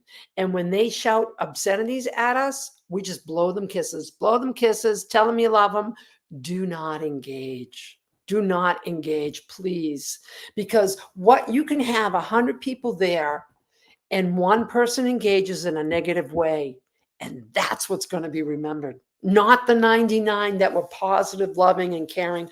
It's going to be the one that couldn't control their mouth that is going to paint the picture of what the rest of the group is like. So I'm asking everybody, please, please, if you are unable to control your mouth, if the people in blue shout things to you, or if you just like to engage in conflict, please stay home. Please stay home because this movement is too important. The mission is too important, and we need everybody on the same page. We use our voice, love, and compassion. That's how we work with, you know, that's how we work with the police. We have an excellent relationship with the police there. And, you know, if we need help, if somebody's giving us a hard time, those police step right in. And so we are protected. I have no issues with the Mass State Police that have been working at that courthouse and the Dedham Police. They have been phenomenal partners in this whole thing. And I am grateful that we have had them. Let me see. Cameras, big equalize. Let me just see. They can't even keep their cameras, or when people talk, I know it's so disrespectful. It's an embarrassment. The virtual select board meetings are an embarrassment. It is leadership it's inept leadership is what it is. It's a joke. Oh, Ruben, hello, Boston Georgina, thank you. And can citizens even ask questions, agenda items? You can ask questions on the agenda items. Although I think last week I raised my hand and they didn't. We're supposed to be able to, but you're supposed to be able to. And then we have Walla Walla, Washington. So hello, Hollis. And is the Zoom meeting legal? It is legal under the COVID guidelines, but we don't have COVID. So it's being done because for two reasons. Why? We had a failure of the Canton Police Department when that police officer assaulted Jen O'Connell. That was a police failure. Another failure under Helena Rafferty. Okay. And I don't know Helena Rafferty personally. That was a failure. As a leader, if your staff does that, that's on you. Everything goes back to the top. That's a failure on her. So the failure on her and the McGalberts coming in to disrupt that meeting, those two things together, they got what they wanted. And that was to silence us from speaking and to make it harder for us to speak. That's exactly what they did.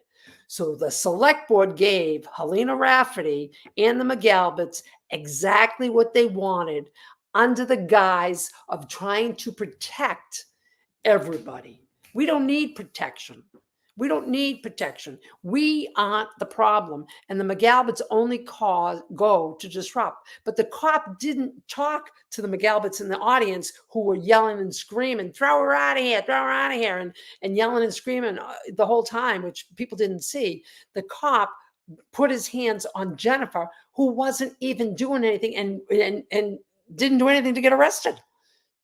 So it's a failure on the police chief and it's a failure on the select board. And that's what it is. Okay, let's see what else we have here. Let's see if I get something here. I just keep talking. Let's see, will the chicken coop reopen? Yeah, I don't know. I can't wait to see the footage. Yeah, transfer from the red solo cups. Do you think the stacked collars? They absolutely stacked those collars today. They absolutely did. So they posted that they were going to show up and they put an X. They wanted their login to have a pink with a big black X on it. And, but they didn't show their logins and they didn't show the caller's face. So they absolutely, those 3 callers were stacked, the first 3. And there's no question in my mind that when Bob Theodore was going to speak, her husband, Tom, was behind her telling her not to. Because I've seen comments that Bob writes on Facebook and has written in the past, and I would never give that woman a microphone. So I'm sure Tom, and I like Tom, I'm sure Tom kept her quiet, and that's why she was unable to speak. I don't think she had any technical issues here. Nancy Franklin, yes, nice to meet you too. And Mike, sober up. Okay, Rita, we heard that there's a standout here in South Carolina on Sunday on Cherry Grove. We want to go and support John and Karen. Need to know the address. If somebody has the standout, I know that on the Justice page, they post the standouts, and maybe they'll have South Carolina there too. I got to tell you, the standouts are so much fun. People bring so much love and spirit, and it's a celebration. It's a celebration of exercising your First Amendment rights to stand out and protest. What a beautiful thing that we live in a country where we can do that.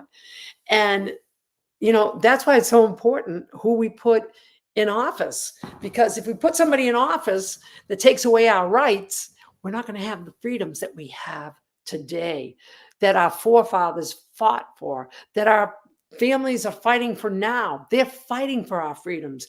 Freedoms don't come free. We need to fight for these freedoms every single day. We cannot become complacent and say, well, they're our freedoms, we got them. No, you need to fight for them or somebody could take them away. And so in going to the standouts, there's so much love and there's so much fun. People have sign creating parties. And Renee Rose is a great one on Facebook for that. And also Eileen Rose. And I know they're in Massachusetts, but those two I know have had phenomenal gatherings with people coming together with arts and crafts to make their signs, to show, express themselves however they want in support of Karen Reed, in support of her rights, in support of her innocence. And that is, it's such an awesome feeling. And you have to do it to understand it. It's like when you have a baby. I know guys don't know, but women know. When you have a baby, once you have a baby, there's nothing like it. It's not something you can know. Once you have a child, it's not something you can know until you have it. It's just like that, the experience. Somebody said, Sonia, I watched you boss that meeting. You're on my newest channel. Thank you, Sonia. Over half voted for the audit. Yes, the audit was incredible. And that was another show of courage. That special town meeting was called for by the citizens, and the select board, they were blown away. They had no idea what we were doing.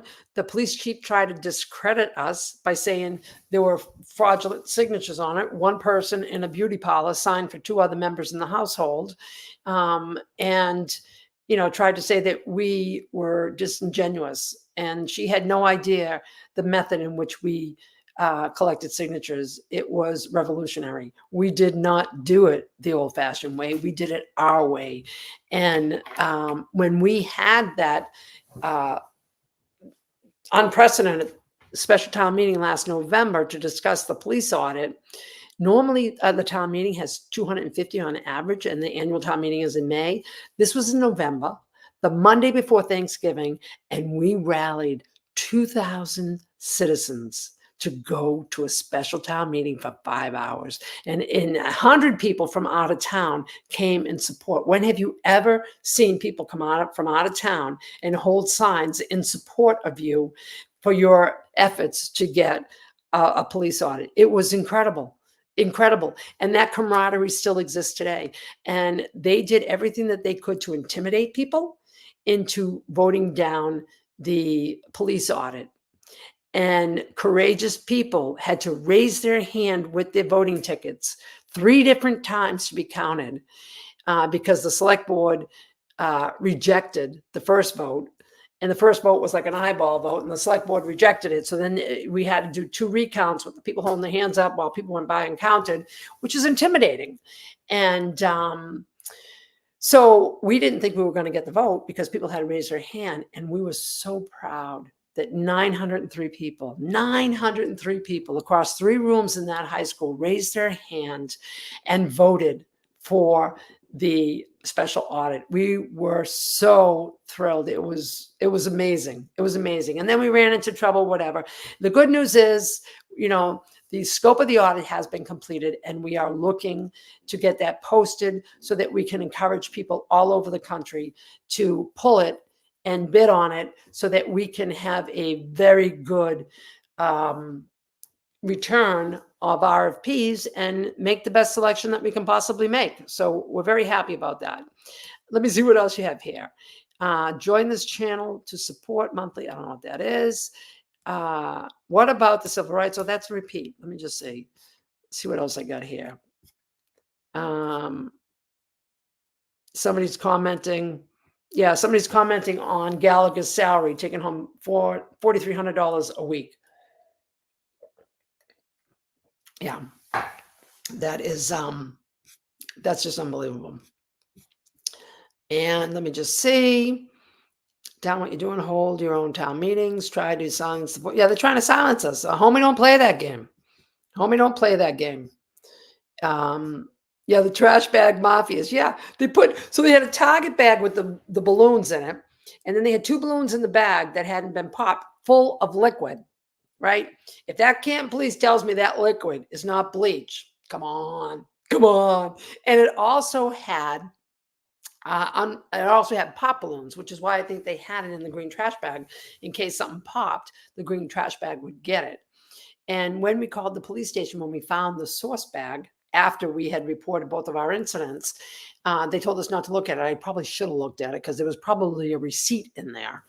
But I didn't touch it because, you know, I did the right thing. And I said, okay, I don't want to compromise the evidence.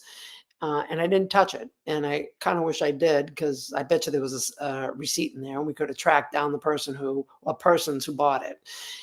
Can the citizens comment on the eject items? Okay, let me just see this. Thank you, Mike, for giving Rita this important platform. Even though your studio is not acceptable tonight, it's not accessible, Rita, you're doing amazing. So thank you. Yeah, I'm just kind of winging it here. I'm just kind of winging it. So thank you all for hanging in there with me. I'm just trying to look for some questions that I can answer for you. Let's see. I don't know. Blood pizza. Yep. Miguel. Hey! Hey! Hello, Rita. Hey! Thanks for joining me, John. So what's going on? I caught a little What's bit. new? I know. Mike's having his carpets done. So yeah, he's having his carpets done. So he says, you know, you can do it. And I'm like, well, I'm talking to myself. Oh, I've been out of touch. What's going on lately in town? Oh my God. Well, I just spent probably an hour telling people, but I said, well, tell us what happened tonight, because I did see a little bit on the Facebook Live. Okay. So everybody, well, not everybody, but a number of people saw what I did at the last meeting. I decided I was going to show up in the chicken costume because they're acting like a bunch of chickens. He's ruling from his living room. Yeah. Well, 2 days later, I get a phone call from the Canton police. He went to the police station He was scared of a giant chicken out in front of his house. You gotta be kidding me. No, I'm not kidding. I got the police report. So I called the police station back and I talked to the officer and I was 100% truth, up front. I'm like, yep, that was me. I was in a chicken costume. I was out on the street and we talked and then I asked for the report, but I had to go in to fill out a form to get the report. Yeah. So I went in, I filled out the report. I got it the very next day. Right. So within a day, I got the report back. I read the report and it basically says, and I'll put it online, that Mike Walker went into the police station, didn't call, and was concerned about me being on his property. Number one, I wasn't ever on his property. Right. All right. I was out on the curb. I stood on the curb on the berm. A lot of those on one side of the street, half of the houses have sidewalk. It can't the sidewalks in front of it. Half of the houses, the grass goes all the way to the street.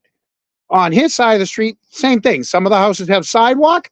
Yeah. Some of them, the curb goes all the way to the end of the street, and some of the people have made like an extra driveway, a sideways driveway instead of the sidewalk. All right, because it's a tight street. I get it. Right.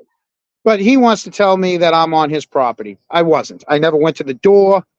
Nothing like that. There's no trespassing sign. So even if I could have gone the first night, I could have walked up to the door and rang the doorbell right at 7:00 saying, "Hey, I'm here for the meeting." I probably should have done that.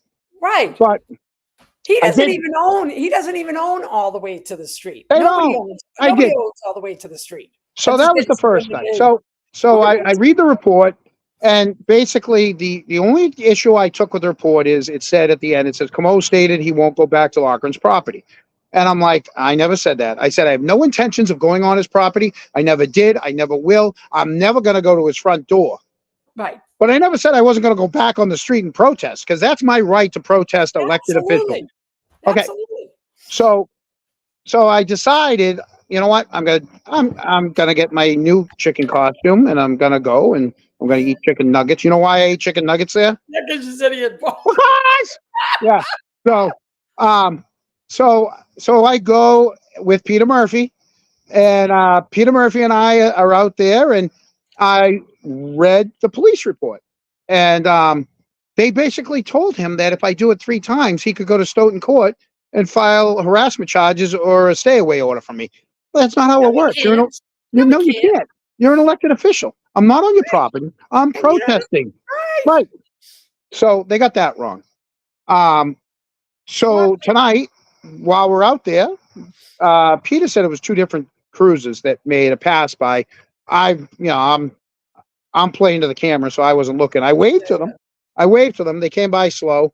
And the only reason we kind of ended abruptly was that Peter, we felt, oh, maybe they'll get us on a parking violation that we're parked too close to a corner or something, like something but they didn't. They just like what they did with Jen. Yeah, but they didn't. All they did is drove up and down. There was 3 passes. But just the fact that somebody had to call that there was a giant inflatable chicken in front of his house. Could you make a pass, please? Yeah, exactly. Right. Exactly. Yeah. It's sad. It's sad that this is what the leaders are doing. It's very, Yep. very sad. And then we got visited by Channel 10, and I hope I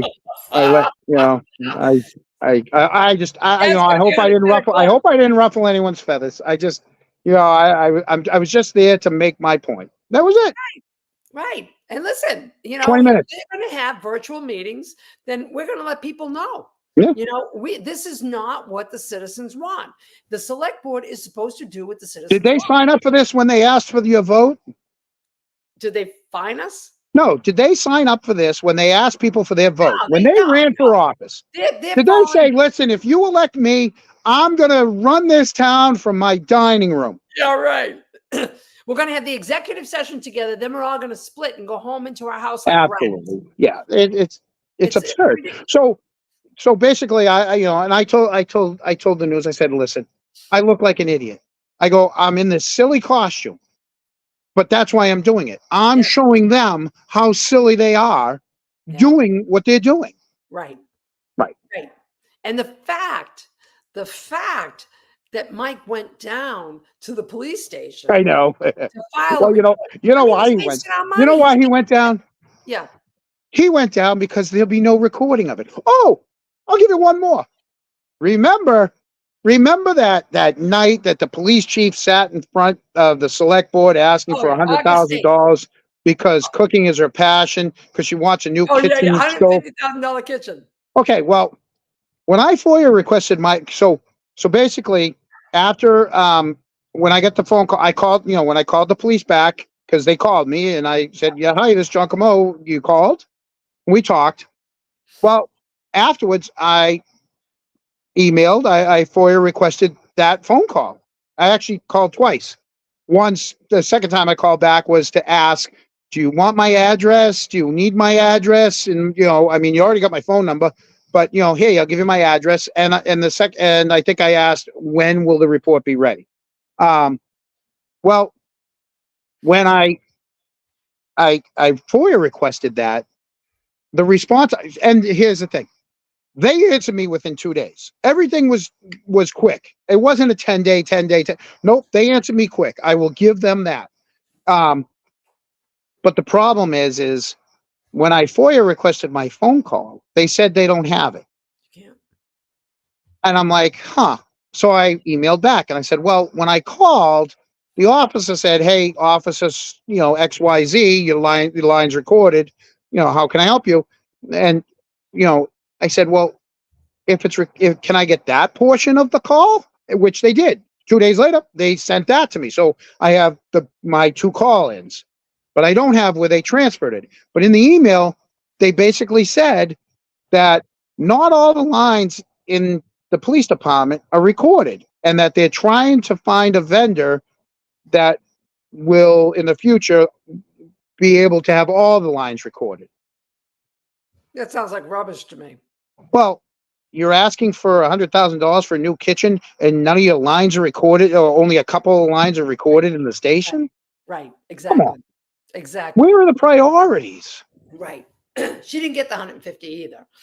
No, I know, but the fact that she asked for that when Right. you don't have, you don't have, there's no accountability. You get the essentials. You get the essentials, and then Right. you get the other thing. And then you see the $140,000. kid. Wait a minute. You want a stove, and yet you want us to see the footage of the police station. That's the 25-year-old cameras that you're using. Those Exactly. cameras are the original cameras from when they moved to that station. Right. Okay. And she said she didn't have the money for the storage of the body cameras, and Okay. Absolutely. So Yeah. there's so many other things that you could have asked for instead of a stove. right. Exactly. Because And if then she there's a asked for a fence. snowstorm, There's already a fence there, but she didn't like it because it's chain link. She wanted to build a nice wall. well, you know why? They They don't want anyone able to see anything. Exactly, because what happened back This there? is post What happened? 9/11. This Somebody is had post 9/11 where the windows are tinted. There's glass up. Everything. There's no more of the neighborhood. The offices. They're not playing softball with you anymore. They're not playing pickup hockey with you anymore. They're off doing their own things with them. They're to themselves. Well, maybe the ice cream truck will help. I don't know. Yeah, You I know. think. I think I recently read that the police have been backing away from that 9/11 stuff because you know how when you swing the pendulum one way, you got to swing it back, and I think they're trying to get away from being So military. cautious like that. Yeah, so because it's like PTSD. It's like you're always ready for something that's really not going to happen.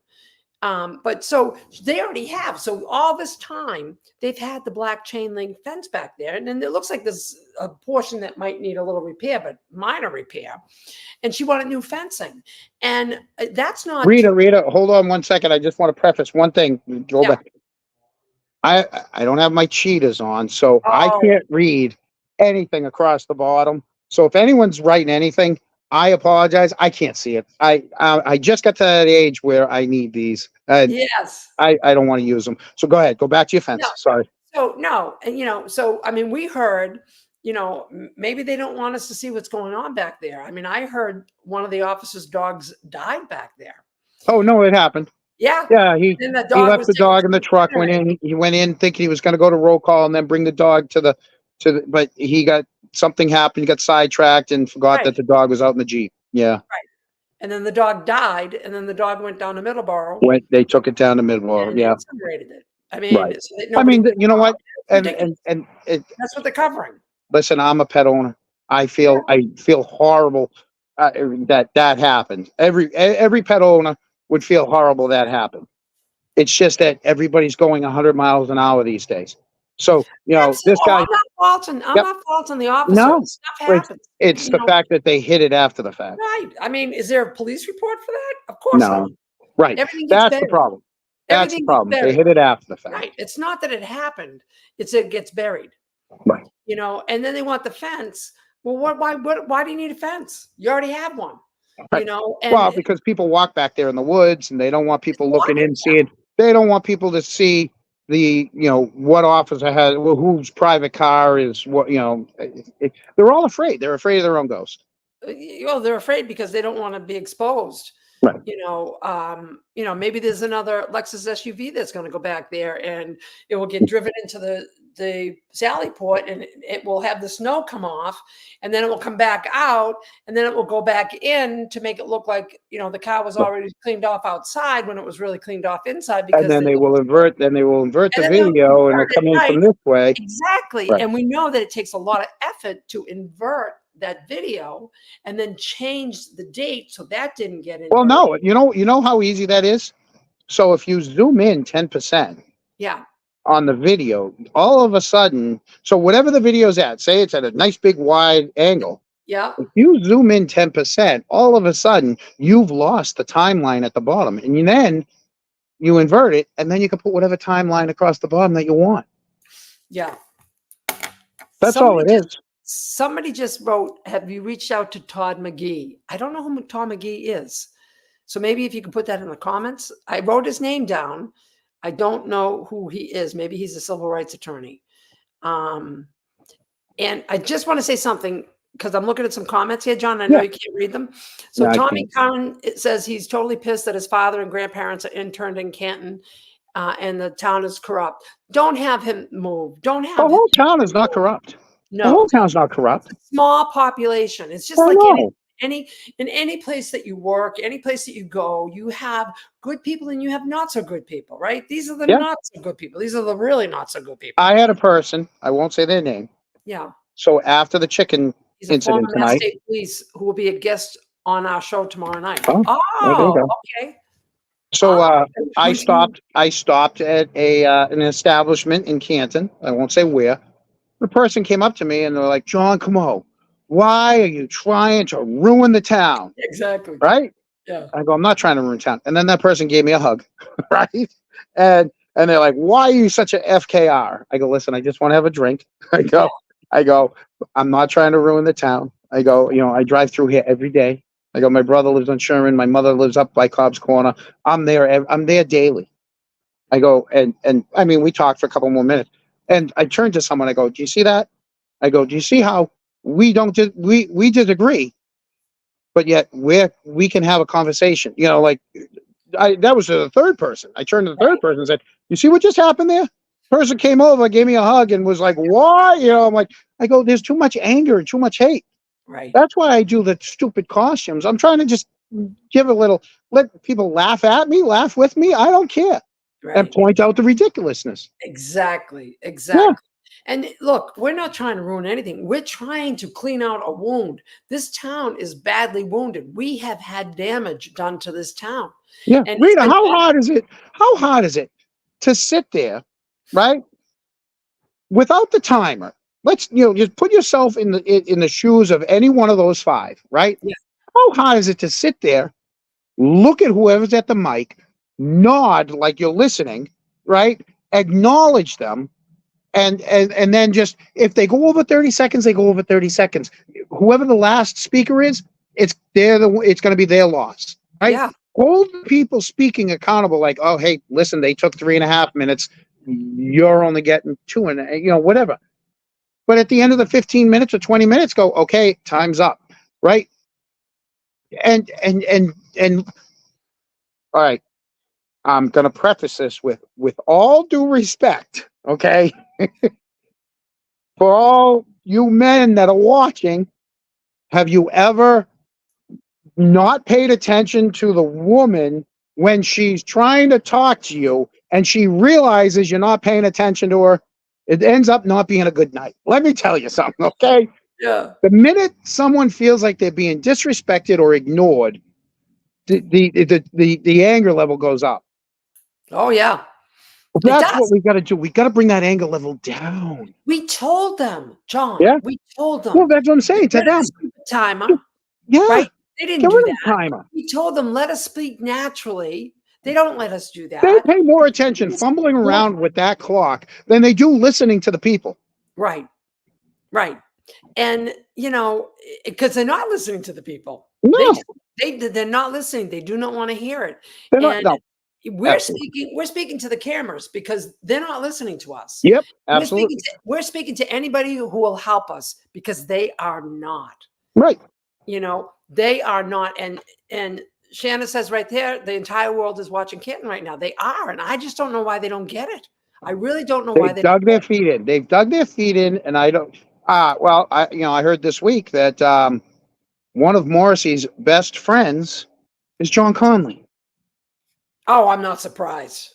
Oh, I'm Like not this. surprised. They're like this. Yeah. All right. So who do you think's running the show? Yeah. Morrissey's Exactly. running through Oh, John he's Conley. absolutely. John Oh, Conley's telling him what to do. yes. Yeah. Yes. And then Oh, he's sitting over there on the side. He did that to Tom Theodore. Okay. Tom Theodore was a good man. I think he got overwhelmed, didn't know how to handle it. I like And Tom. John Conley was no help to him at all. No help. John Conley fed Tom Theodore to the wolves. Oh, he And did. Oh, he did. did. And I'll tell you, right now, Tom Theodore is a good man. He just got over his head because nothing like this has ever happened before, and John Conley didn't help him out. He fed him to the wolves to save himself. Yep. Yep. Yeah, oh, he did. And then it's the same with Mike Lofgren. The same Yep. with Mike Lofgren. Neither one of those people should be chairperson. None of them should be. You No. know, if anyone up there, Well, John doesn't want to be chair. John's not chair this year because he's going to be up for re-election next year. So he don't want to take all the heat. So he's sitting off to the side so that he can run again. yeah, because he knows since 2022 there's heat, and he doesn't want to take any. Well, he of don't it. want to take the heat. If he's chairman, he takes the heat. Right now, all the heat's on Loughran, and he's going to skate by for the next year so that he can run. He's already got his sign in front of his yard. He's got that Justice for John sign pandering to his townie vote. Right. Hey, I see a comment here. I just have to see this comment. So this comment is from Lombardi Pate. It's my daughter. And it's from Jesse and Bella. So listen, hearts to Jesse and Bella and my daughter Michelle and her new husband Billy. So Wait a minute. You can't read it unless they donate. Yeah, she's got to donate. Well, it's right there. I've been commenting. I've been Yeah, I'm kidding. And yeah, I know people donate. That's fantastic. Here's another comment. Somebody donate. Oh, that's okay. So Next donation, I'll take off my shirt. they can. Well, I guess he's going to have this Tom McGee on tomorrow night. And so that they can do that too.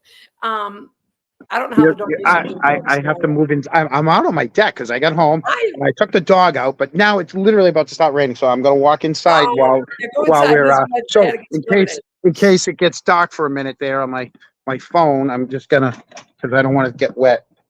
So somebody says, question. Rita, you know that did you know the McGalbus before this? I did not. I mean, I knew the name, but I didn't know them. Now I. Well, what happened here? What's my I did. I knew so I graduated with Mike Lank, Lucky. I graduated with Mike Lank, Lucky. Chris was my age, but he did wasn't at Canton High, but we knew each other all the way growing up. Diana Simone, the egg tosser. Michelle Nally. What year did you graduate? 90. We were all 90. 90. Yeah. So what does Played that make? hockey. I used to play pickup hockey on Thursday night with Brendan Healy. Really? Yeah. Wow. You know, Jen beat him today, right? I heard. Yes. I heard. Yeah. Yes. As she should have. I heard there was quite the she had quite the ensemble with her. Yes, yes. I was going to go, but I was exposed to COVID with my parents this weekend. Oh, you had it, huh? No, I didn't have it. I mean, I hope I don't have it. I got to get a test tomorrow and get myself tested. Well, you don't have it if you don't test. Well, yeah. Well, I did test Friday when my Well, don't parents. test. If you don't test, you don't have it. Well, I don't want to give it to anybody. If you don't test, you don't have it. Yeah, well, this is true. This is true. But you know, so anyways, I got a test on that, but Yeah. so I don't know. So what, did you start the show on your own? No. So what happened was he said, you know, if you want to call in after the select board meeting, call in. So I said, okay. So then I watched a little bit of you with the chicken. Yeah. And then I jumped on at 7. So- And I purposely said, I'm not going to raise my hand. I'm just going to sit here tonight. I just need to take a break. Yeah. And I'm so, the fact of the matter is, after seeing those salaries, I know, huh? Imagine make $100,000 so- over your salary just in overtime. Yeah. He made double his Amazing. salary, 322,000. And so we're going to be drilling down on those numbers. But I inside, I was so upset from a management standpoint that that's even tolerated in this town. That I couldn't even speak today. I was so upset when I saw that information. So who got to talk? That's mismanagement. You know, these Who got to talk? Huh? Who got to talk? So you didn't see it? Oh, No. So, I was flapping my wings. I was just over there flapping my wings. Yeah. So the first caller was, remember the woman at the special town meeting who said, my name is Butters. Her last name is Butters. Yeah. I'm Butters and I've been here forever. And we got this award. And, you know, of course, you pay to get the award. Here, they give me his $500 and give us this award, you know. And, you know, I'm really proud. Well, listen, I got news for you, Mrs. Butters. I wouldn't be proud of those police numbers because somebody's doing something wrong with budgeting. And so she got on and she spoke for a couple of minutes. And I don't know how long she spoke, but I'm sure he'd let her speak as long as she wanted to speak. Yeah. The first one goes on is McGalbert and, you know, Butters and says, you know, we're really a great town. And it's, you know, It is a great town. Finance and all this and, you know, their own self-marketing and nobody's believing it. So then the next person comes up. Okay, Barbara Theodore. So we go from Butters to Barbara Theodore. And meanwhile, in Canton First today, you know, the entitled townies, it really is. They said, oh, let's blow out the pink people. Let's all the blue people talk. So I said, you know what? Let the blue people talk. Yeah. When Barbara Theodore, if you're watching, I miss our interactions. Text me. Yeah. Yeah, And we used so, to text. you know, Even though, same thing. Even though we didn't get along. Yeah. She would text me all the time on how disappointed. I'm not going to get into the text, but you know what? Because I promised her. I promised I would never talk about our texts, our private texts, me and her.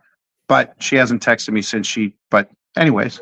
So anyways, so she gets on, right? Well, she's supposed to get on and she's having technical difficulties, whatever. She can't get on. I really think that Tom was there with the sock in her mouth. Wouldn't let her talk. Oh, gee, Bob, please, Bob. You have to talk, you're Bob. not getting on. Come on, Bob. Bob, I just want to enjoy my night. Please, Bob. I think it was the battle of, you know, I love Tom. and Bob. I feel so bad that I was part of his being upset, but it is what it is. Look, I really like Tom. I like Tom as a person. I'd love to ask him right now if he's happier right now than he was last year. I'm sure he is. I'm sure. I don't think he has any regrets about not getting back to that select board. I really don't. I wouldn't if I was him. Well, for what? You know? And so anyways, Barbara had technical difficulties or whatever it was. And so Mike gave her like a good minute to figure it out. And then he went to somebody else and he even was going to go back to her and he did. And so the next person who come on, my name's Peter Hennessy. So we're all sitting there going, oh my God. So it's gonna be one of those nights. Yes. I was actually enjoying it. And so then Peter Hennessy, I don't know what he said, but it was a bunch of BS. Yeah. And so he gets and does his dog and pony. So then they go back to he goes back to try to get Barbara on, and then Barbara can't get on. I still think that Tom, and then behind the scenes we're going, I am getting on. No, you're not getting on. So, and then I think Brenda Sweeney spoke, you know, and, you know, she had, you know, she's disappointed, and she spoke about being disappointed. And then I think there might've been one other, and I think that was it.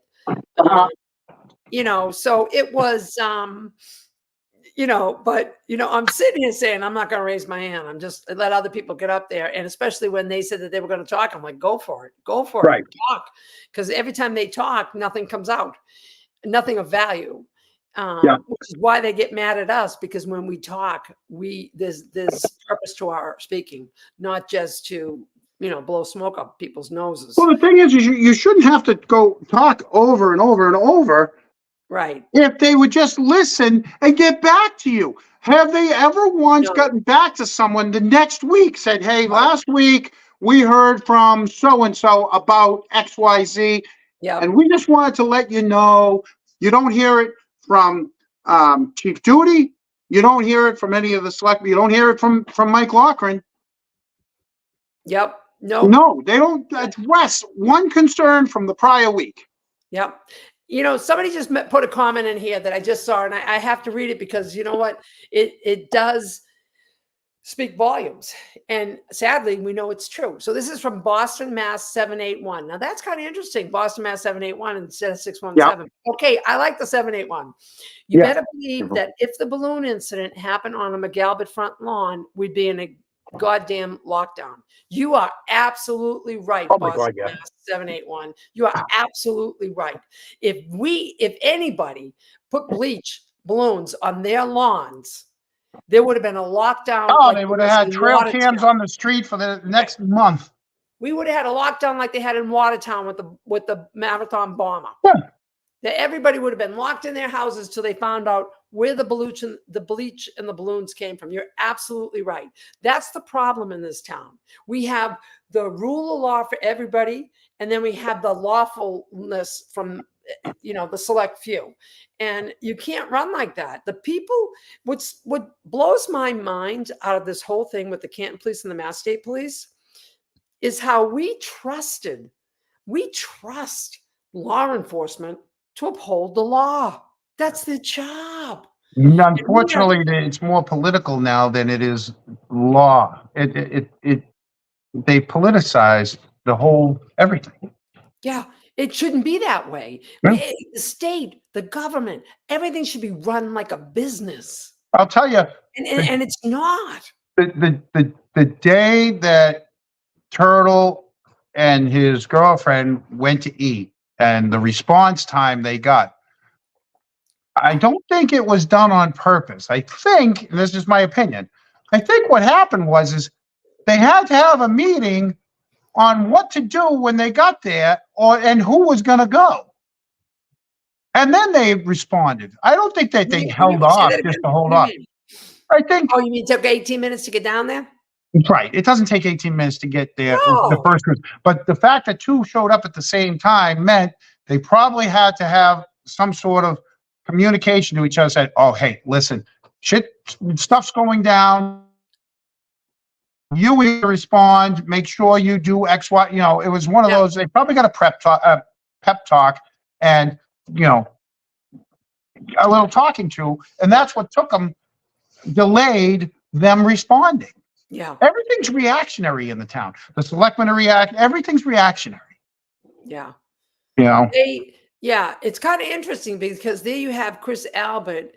I mean, and the kids calling, and Chris Albert, you know, comes out running like a maniac. I mean, I saw it, and then he saw me, and he went back into the shop because people had texted me, you know, get down there, something's going on. So I went down there. That's why I don't. That's why I do my things. I try to do them spur of the moment. I try not to tell a lot of people because I don't want to make a big deal about it, but I want it to be funny and I want it to be organic. I just want to. I don't have everything off the everything's just kind of off the top of my head. I'm not good at live things. Yeah. When my brother and I did our Brothers in Cars stuff, there was a reason why we did it once a week we would go out, we'd film all our stuff. The outtakes it was horrible. I am not the speaker that my brother is. I'm the bull in the china shop, comedian, but he's the eloquent speaker. Yeah. So I have to pick and choose my moments. Yeah. Right. So Yeah. So I try to stay away from, I'll go watch, some of these things, but I try not to. Like, that's why I haven't done a lot of standouts. I did the one on Sunday. I love the Because, standout. I needed to rest. I was asked, and then I pretty much, I asked Kelly, I said, where am I going? Which one do you want? And she's like, come to this one. And I'm like, all right, I went to this one. Had I known that Karen was going to be there, I probably would have shaved. I saw one of the pictures and I'm like, I had a late night the night before. I was down in Rhode Island the night before. I totally didn't even think about it. And, when I saw the pictures, I was like, oh my God. Like, They all came out great. They all came out great. And and I Karen, love the trolls. Here's the thing. Yeah. The minute the trolls see any picture of me and they go berserk on Twitter, let me tell you guys something. And I know you're watching this. Every time I kind of start fading out and just kind of start doing my own thing again, and I'm not involved, and you guys do something, whether you post about me, whether you post about my junk, because I'm leaning back, and yes, you can see it, it just fuels me, and it makes me double down, triple down, quadruple down, and now you guys are gonna stuck with my antics for the next 2 weeks. Yeah. I was just slowly fading out, but now you guys wanted to troll because you're so pissed at me for being on the other side. Yeah. Yeah. It's like we're on the side of truth. We're on the side of truth. And what they don't realize, and I think what gets them is they can't piss us off. Oh, they can't piss me off. We're happy. I'm used to it. By the way, they did this to me when I was a kid. I am so used to it. Yeah. But this time I fight back. That's the problem. We stand up. We stand up. We don't use violence. No. We use our voices. We use our voices and we use our heads, and we speak with facts. And I just want to remind people on Friday, when you go there at 2:00, if you came before when she was in court, bring your pom-poms. We really want the pom-poms. So I know last time people brought pom-poms. I'm going to bring, I have a few more left, but I don't have that many. I bought over 500 pom-poms. Is Mike still watching? No, he's upstairs. He's upstairs with his, we could get off anytime you want. No. I'm just wondering if he was still watching. I don't know if he's watching. His carpets are drying. So here You're we at are. Mike's house? We'll give it another 10 minutes. Wait a minute. Are you at Mike's house? No, I'm at my house. Oh, he just gave you okay. Yeah. So he had the select board meeting on. And so then after public comments, about 5 minutes later, I jumped on because wait, did he just post he's watching? Did he just post he's watching? I don't know. I can't. I thought I saw Young Jerk thing come up. Well, no. Oh. No. And well, I just if he's not watching, I'm not going to ask. Oh, wait. He says, yes, I'm watching. Hey, Mike, can I plug something? Hi, Mike. Mike, can I plug something? I'd like to plug one thing. If he wasn't watching, I would have just plugged it. But he's watching, so I want to ask him permission if I can plug something first.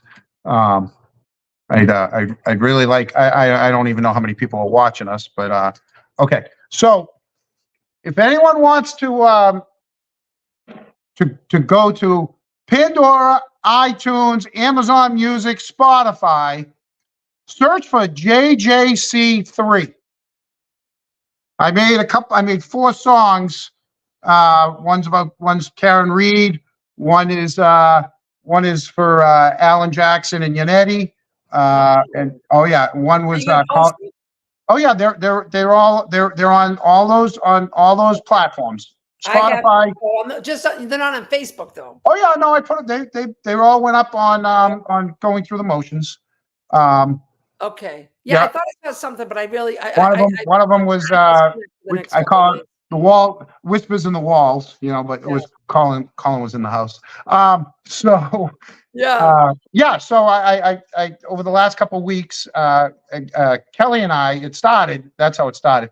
Kelly and I, we after the popcorn thing, we hadn't collaborated in a couple of weeks, and I texted her and I'm like, hey Kelly, do you miss working with you? And she's like, oh my God. I go, well, I got an idea. So we went back and forth, and we came up with a Kelly Reed song. I mean, a Karen Reed song. And we put it to we had all the videos and pictures and everything, and we put it out there. So it's under my stuff, but Kelly, it was a 50-50 with Kelly, that one. And then in the meantime, I was like, oh, I'm going to do another one. I'm going to, so I did a couple other ones. So JJC3 on any of the platforms, Spotify, Pandora, iTunes, Amazon Music. So there's a couple songs The out there. standouts are awesome. And so, people, and you don't need to wait for a standout. You can do a standout anywhere you live, anytime you want. Just make a sign and stand out. And if you got pink pom-poms, you can get them on Amazon. They're $1 a piece. And they come in like a box of, I think, 12 or whatever. And it's so much fun. You're going to be there Friday? Oh, I'm bringing mine Friday. Yeah. I don't have that many left. I mean, I bought 500. And over the course of 10 weeks, I gave out 500 pom-poms. But I'm undecided if I'm going or not. Yeah. I see. Yeah. Well, hopefully your girlfriend will let you go. I know. What's her name? I'll give a shout out to her. Paula. Hopefully Paula let you go. Because Paula, listen, I haven't seen John in a long time.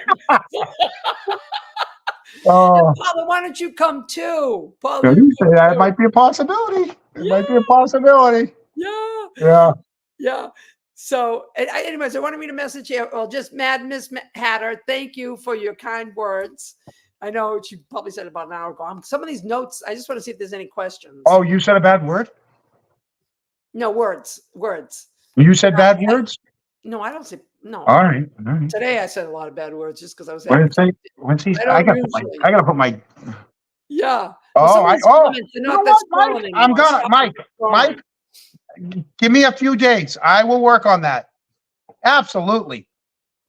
Yeah. It all started. Song. I started doing it. I started doing it for Sean for his opening and stuff, and then I got, like I said, I gotten away with it, and then the popcorn stuff with Kelly, and oh my God. So George and I had. They are great. I got them. He says they are great. I got them. So what did he get? Richie the Fence Guy. Shelley Lombardi is. I'm adding legal justice to my running playlist. That's one of the songs. Yep. Shelley, give a special shout out to Shelley, will you? Hi, Shelley. And Billy. Oh, and Billy and Shelley. Yeah. Wait. I'm like, what else is here? It's my daughter. It's my daughter. So the thing was when George and I used to do our show, right? We would sit in his kitchen, and we both went to Suffolk for communications. I loved editing until I had to edit with George. Yeah. He was perfectionist. I mean, I'd be like, oh, it's good. Let's post. He's like, no, we can tighten this up and fix this and this. And we'd be down there in his kitchen for hours, right? Just for a 5-minute video. And so we haven't done it because of all of this. George and I, George is still in the town, and he's got his view, and I got my view. We love each other, but so when I started working with Kelly, and I didn't know her that well in the beginning, and I'm like, and I'd send her, we'd go back and forth. She's like, can you just fix this and this? And I'm like, oh my God, just to fix that and that's gonna be an hour. And I'm doing it, and I'd send it back. She goes, yeah, I like that, but I don't like this. And I'm like, it's good. Nobody's gonna see that one. She's nope. So she was just as much of a perfectionist as my brother. And I'm like, the first time I'm gritting my teeth at her. I'm like, this is the last time I do anything with you. We ended up doing 3 things, right? But after the first one, I'm like, no way. And then I'm like, all right, you want to do another one? Like, I swear to God, she was like the female version of George, like just perfectionist on what she did. And it was amazing. And here's the funny thing. So I didn't tell anybody I was helping her with her video. And she posted it, and I didn't know she had posted it when she posted it. And all of a sudden, Paul Cristoforo sends me a text. The first text is the link to the post. And then the second text says, hey, have you seen this? We need to fight this. And so when I click on the link and I open, I'm like, oh my God, it's our video. And now I don't have the heart to tell him. I'm like, yeah, I created it. Like, he's like asking, and then he's like, did you? I'm like, no, did you check with Microdots? Maybe he did it. He goes, no, I already asked him. They were asking everyone, like, who helped her? There's no way she did this on her own. But it was hours of texting back and forth and phone calls but that was the fun part of it. And that's the same thing. Like tonight, like just that, let me tell you, all of that is outside of my comfort zone. Yeah. Because I worked so well with George. We were great together. Yeah. And now I'm over there. George has his views. Yeah. And once again, I think the police chief took out her anger at the wrong person. She should have been mad at me. Instead, she took it out on George because he allowed it on Canton Confidential. Yeah, Right. That's intimidation. That's intimidation. Yeah. And it's bullying. It's bullying is what it is. Mhm. And what we saw on that August 8th, 2023 select board meeting when she spoke, that's bullying. That's the police chief bullying. It's right there in front of your eyes. And, and she did it a few months later at a diversity meeting, and she called out a citizen incorrectly. Yeah, I remember. Didn't have a chance to respond to her. Nobody does that. No leader would call out someone's behavior who was not in the meeting to defend the words that she was using against them. But Helena Rafferty did, and once again, here's another thing. Both sides, digging the feet in. Right. And here's another thing. She's been sued by the man she plowed down. No. The walkway. So remember, she's driving a town vehicle. Yes. Town insurance. Yes. Her name's being sued. She's not going to pay it. The town's going to pay that. Exactly. The town's insurance is going to pay that. Right. But here's the thing. It's an accident. And trust me, I play hockey with a Rentham police officer. And he said, they all get excuses. She had them call the police chief right away because she's in like this with the police. Exactly. It's, it's a dark corner. I know that corner. I cut down that street a lot. One of my workplaces is down there. And that's how when I play hockey in Norfolk, I cut down that street too. I know that intersection well. It's an accident. It is what it is. But they didn't come forward with it. Yeah. They could have come out 2 days later and say, hey, police chief 2 days ago got in an accident. It's very unfortunate. The guy's going to be okay. It was a serious accident, but whatever. They could have come out with anything. Yeah. But the fact that they were so scared because of all the other stuff that they decided not to put it up. Right. Because her contract was up for renewal and she didn't want it to jeopardize her contract. She wanted the 3 years to get golden. But was it her? Yes. But was it her? See, once again, so this is the only time, it's not going to be the only time I disagree with you, but it's one of the only times I disagree with you. We don't know whose decision it, because she has bosses. Mike Loughran, you're her boss. No, she has bosses. No, yes, they are. The select board, board, and Charlie Duty. If you read the contract, Charlie Duty is her boss. Yes, but the select board said over a year ago, well, we let them do their jobs. We don't like to get involved. That's not how it is legally. I understand. Okay. That's how it is. It was somebody's decision. So if she reported that to Charlie Duty, who reported that to John Conley, Loughran, and said, hey, last night, chief got in an accident, blah, blah, what do you want to do? Then they talked to town council. What do you think? That's the problem there, is after the fact. That's not on her. That's on the leaders of her. No, I don't agree. I know. I told you we're not going to agree on this. Yeah. Look, she is the chief of police. Yeah, It is but she's her not the highest up. She is, that town council is the one who's representing them. He's not representing us. He's representing them. Right. But the And select she board are also- the police commissioners. Yes. And no, I hear you, John. Yeah. But they don't, they're also They don't supposed to do commish. many things that they don't do. Right. They're not doing their job. Right. Mhm. And even when she went to the special town meeting, she brought that high priced attorney that we're paying for. Did they ever FOIA request that and find out if we had to Somebody pay did. for that? I don't know what the results. Somebody did. Right. I know somebody did. I just, there's so many balls in the air. Somebody did. I just don't know what the return was on that. Yeah. But so she's got that high power attorney. She's got her own attorney. Trust me. She's Right. doing what her attorney is telling her to do. And she had that contract that was up for renewal, and she knew that there was pressure already on her, and she knew there was an election. We had the election for the select board coming up, and I think she was trying not to influence that and trying to keep it quiet. Look, she was in the Sally Port. We saw that during the trial. She's never admitted to being in the Sally Port.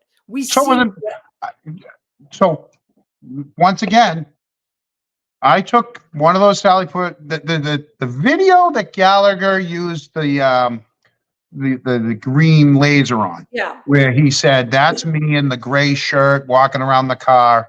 Yeah. I took that video and I brightened it 100%. Then I went back and brightened it another 100% after I saved it. And once you do that, it looks like any other video. It looks normal. It almost looks like they darkened it 200%. Oh, they absolutely did. And when you They brighten absolutely it, did. you see Berkowitz poke his head in, and you see him at the bottom. You see Kevin Albert in the bottom left corner. You see like 5 or 6 people all over the place. They weren't hiding the car. They were hiding all the people around the car. Yeah. Yeah. Yeah. It was clear, so what I'm saying is she's dishonest. She Yep. said she wasn't in the Sally Port. She sat with Tracy, Paul, and Dana in the November-December timeframe when they were doing the thing outside the police station, the Yep. protest that we had outside the police station. And she had Correct. Gallagher come in, and she told them Gallagher was not at the scene. It's on What scene? video. What scene? This is the first. This is the first case in which the scene can be anything. The Right. lead detective is now a case manager. Right. I mean, they've changed the wording on everything. Right. And so she said Gallagher had nothing to do with it, right? Gallagher was the first responding officer. Leaf blower. So she didn't even tell the truth then. Right. So, when you get somebody who's caught not telling the truth, you don't believe anything they say anymore. No, they cover for And each other. that's the problem that we have. And so, she didn't come forward with that. She didn't come forward with that. And so here's the point I was trying to make. I believe I read it was for like $200,000. Pay the guy. Oh yeah, Pay he's already got 100. He's already 100 in already on expenses, and the estimated 100 for the rest of it. There's no pain and suffering. It's $200,000 in medical expenses. So Yeah. what do? We countersue and we say we want a jury by trial. Really? And I'm sure that's with their strategy to settle. Really? That's what we do. Instead of doing the right thing, we're going to stress the guy out. We're going to say, Right. okay, we're going to do a jury by trial. And then we're going to have all this paperwork and we're going to go ka-ching, ka-ching, ka-ching with the lawyers. It's the machine. It's the machine that breaks you because nobody has enough money to continue. That's all this is. It's who says uncle first. Right. And then the same thing with the, her. So now we're paying the town. The town is paying for her lawyer. So town, we need to just pay this man. Give him his $200,000. And move on. Give him the 200. Move on. Settle. Move on. Right. What are we going to do? Spend $300,000? That's what they have the insurance for. The town doesn't pay it. The insurance pays it. Yes, the insurance is going to go up, but hey, you know what? She's wrong. She's wrong. She's in the wrong. The man was in the crosswalk. He was wearing a reflector and she plowed him down. I don't care if she's drinking or not. It doesn't matter. She plowed him down. It was an act. Yep. It was right. Yeah. She plowed him down and she almost cost him his life. Thank God he didn't die. But he spent 3 weeks in the hospital and rehab and had, I think it was 9 operations, and he has suffered. Don't Right. make him suffer anymore, Helena. Give him the $200,000. Tell your lawyer to give him the $200,000. It's just one more thing. Right. It's just Right. one more thing. Just Just make it go away. yeah. Close Make that it- box. Yep. close it. Close that box. Close it. Move to the next one. Yeah. Move to the next one. Resolve that case and move on to the next one. To go back and say you want a trial by jury. Oh, why? Because we know the court system goes in your favor and we don't even have to go there. And I bet you're going to ask for Judge Bev. Yeah. You know, just do the right thing, Helena. Give the guy the money. Oh, Pay him wait, the it money was in instead Rentham. of Is paying the Rentham, attorney. is Rentham Norfolk County? Oh, that's a good point. I don't It's know. Rentham is, I'm in Bristol County, so I don't know. Rentham is next to Norfolk, and we're Norfolk County. I I don't know know. if Norfolk is Yeah. Norfolk. I don't know. That's a good Yeah. question. But you know, they all know each other. You know, when I was in different industries, people know each other across the industries, and Of course they do. not until this case happened did I think that the same thing is true in law enforcement. Like Yeah. she brought When in. we're off, remind me when we're off the air, I'll send you a text about another person that is very close to this whole thing. I don't want to mention it on the air, but go ahead. Yeah. So I don't know what I was going to say. She's No, got. the people that are all connected. Oh, the people that are all connected. So Jen O'Donnell, they have somebody reach out to us. He's the Methuen police chief, Yeah. who has an attorney degree. And I understand now that police, because I go, what does a police chief get an attorney degree? That doesn't make sense. That's how they make more money. They maximize their income by getting more education, Yep. which is great. So she has the police chief of Methuen reach out to me and Jen because we're witnesses in what everybody saw, that cop assault Jen. Right. And, you know, and she thinks that we're going to talk to him. Yeah, I don't think so. I don't Right. think so. You know, he's probably her friend, you know, just like the Rentham chief of police was her friend. Mhm. She was all the way to, you know, Winthrop to get the police chief to call us. Isn't Yeah, that no, a we don't shame trust that now, anybody. We don't trust now that anybody. even, let's say, hypothetically, just argument's sake, let's say he is a good guy and he was reaching out. Isn't it a shame that now the first thing is you have to second guess people? You can't even trust them as a whole anymore because you don't know you Right. don't know the relationships on people. Right. Yeah. Exactly. And sadly with Helena, you know, she's done a lot of things and said a lot of things that just weren't true.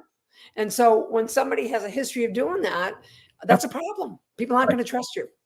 Nope. And, you know, I'm curious to see what comes back on my balloons. I don't know. It's been far enough time. I think it sat in the police station. Oh, according to Twitter, you guys did it to yourselves. Who said that? Twitter, X, whatever you Oh, call yeah. it. Yeah, that's because Paul McAuliffe said he was Yeah. flipping burgers. Right. Paul McAuliffe, I never said it was you. I never said it was you. And I pretty much know, I'm just going to say Nebuchadnezzar, you know, and, you know, it's interesting because just around the same time that Dennis smelled the bleach on his plants and flowers, he's there and Nebuchadnezzar does a U-turn right in front of him. That's not a place to do a U-turn right in front of his house. Did a U-turn and looked at him as if to say, remember my face. As if to say, remember my face. Yeah. That's how arrogant he is. That's how arrogant he is.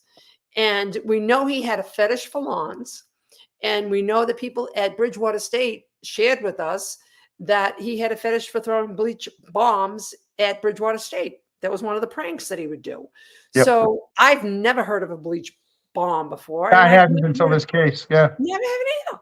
And my fiance. But they only lives in- spent this energy on being a productive person.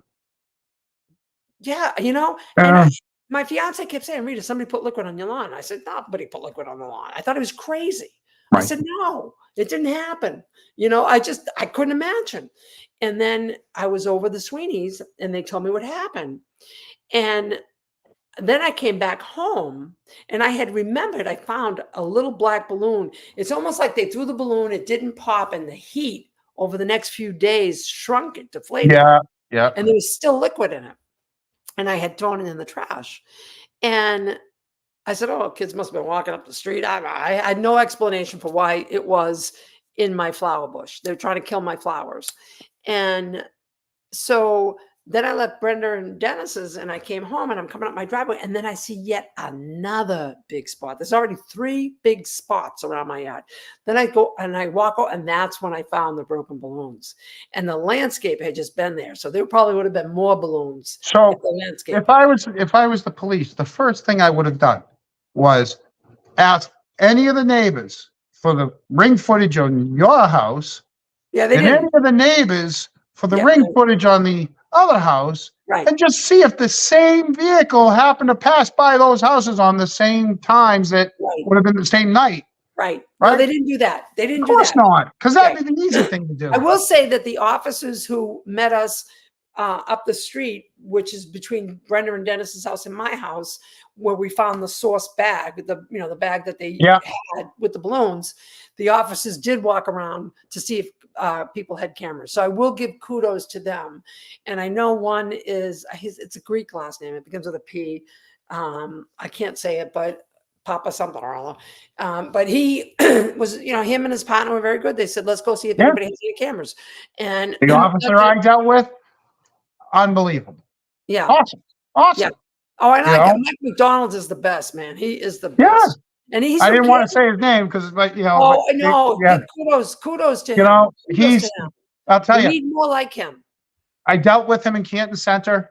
Well, wait a minute. I dealt with him the night that everyone left the select meeting. Yeah. Okay. I dealt with him when I was the duck in Canton Center. He drew the short straw and had to come talk to me. Yeah. And I talked to him again now for Mike Loughran. So he must be the designated, John Comeau, you go talk to him. Yeah. But He's because he can. He can I relate know. with us. Right. Yeah. We have a great relationship with him. And frankly, we have a great relationship with anybody that treats us kindly, Yeah. I mean, I've been to that police station 4 times to report threats. And every time it's a different procedure that they follow. Right. And it gets better and better, but it's not consistent. Because once again, it's because neither side's going to back down. They know who you are. You know who they are. Right. They don't want to give you the time of day, but they have to. Yeah. Right? They have to. Right. At some point, someone's going to have to, not you, but someone in that station is going to have to be like, listen, I will handle all, like someone's got to be that, that peace officer. Because that's what you are. You're peace officers. Yeah. They are. They really are. They really are. And I think but there's too much hatred still. Right. And, this case has got to get resolved. It's got to get resolved. And when that judge, because if she doesn't do it, a higher judge is going to do it. I mean, that's the fact of the matter. Yeah. If she doesn't do the right thing, somebody's going to do the right thing for her, and she's going to look so bad. Right. And somebody resurrected a case today. I briefly saw it where she had a case, and I believe she had the verdict overturned because the judge's instructions weren't clear. And the same thing prevails here. And, she needs to do the right thing. And when she does the right thing, Karen will be exonerated on charges 1 and 3. Yep. And then that means she's not guilty. So the maximum she could be guilty of is manslaughter and driving under the influence. They were all driving under the influence, number 1. And she was all. Who was that? What was the peanut gallery? What did he say? Peanut gallery is Phil. Phil doesn't realize I'm doing a show.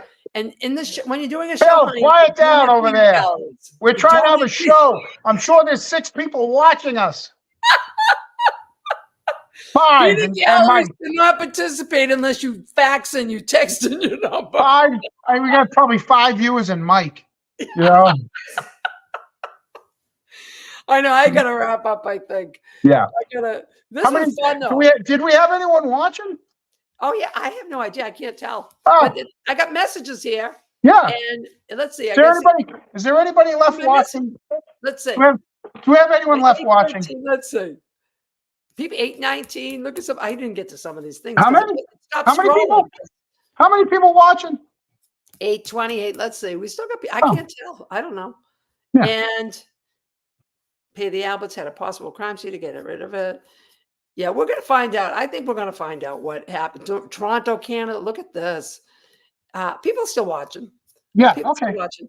But I do need to wrap it up. We should wrap it up. We should wrap it up because Yeah. Mike will be here all night. We'll still be here. And Mike will say, okay, Mike, I know. right now. And we'll say, okay, Mike, we're going to bed. Hey, Mike, are you still watching? Because I'm giving you I'm giving you what you want. Yeah. All right, listen. John, everybody, thank you for tuning in. Thank you. Thank you for bringing me on, Rita. Mike brought you on. Yeah. But, thank you for everybody for your kind words and your questions. We had a lot. Sacramento, Cali, thank you. And Dennis Sweeney. Hi, Dennis. Hey, Brenda. Love you guys. Love everybody. This movement. There is goes really the money. important. There goes your Glad money. you stood up. That's what you do. Yes. Sorry, And Mike. People all over the world. It doesn't matter where you are. Make a sign, stand out, stand for truth and justice. Free Karen Reed, no matter where you are. And you can do it any time of the day, whatever you feel. Get the word out, stand for it, stand for justice. And if you get a ping pom, it's even more fun. Cars will beep and you will feel good that you are helping somebody in need. Absolutely. And you are not More helping importantly, don't forget Spotify, Pandora, JJC3. Play those Karen Reed songs. Yes. And free Karen Reed and free Free Karen Canton. Reed. You got to say Thanks, free Mike. Canton. Bye, guys. Thank you, Mike. Thank you, All Rita. right. Thank you, Mike. Have a good one. Bye-bye. Thanks.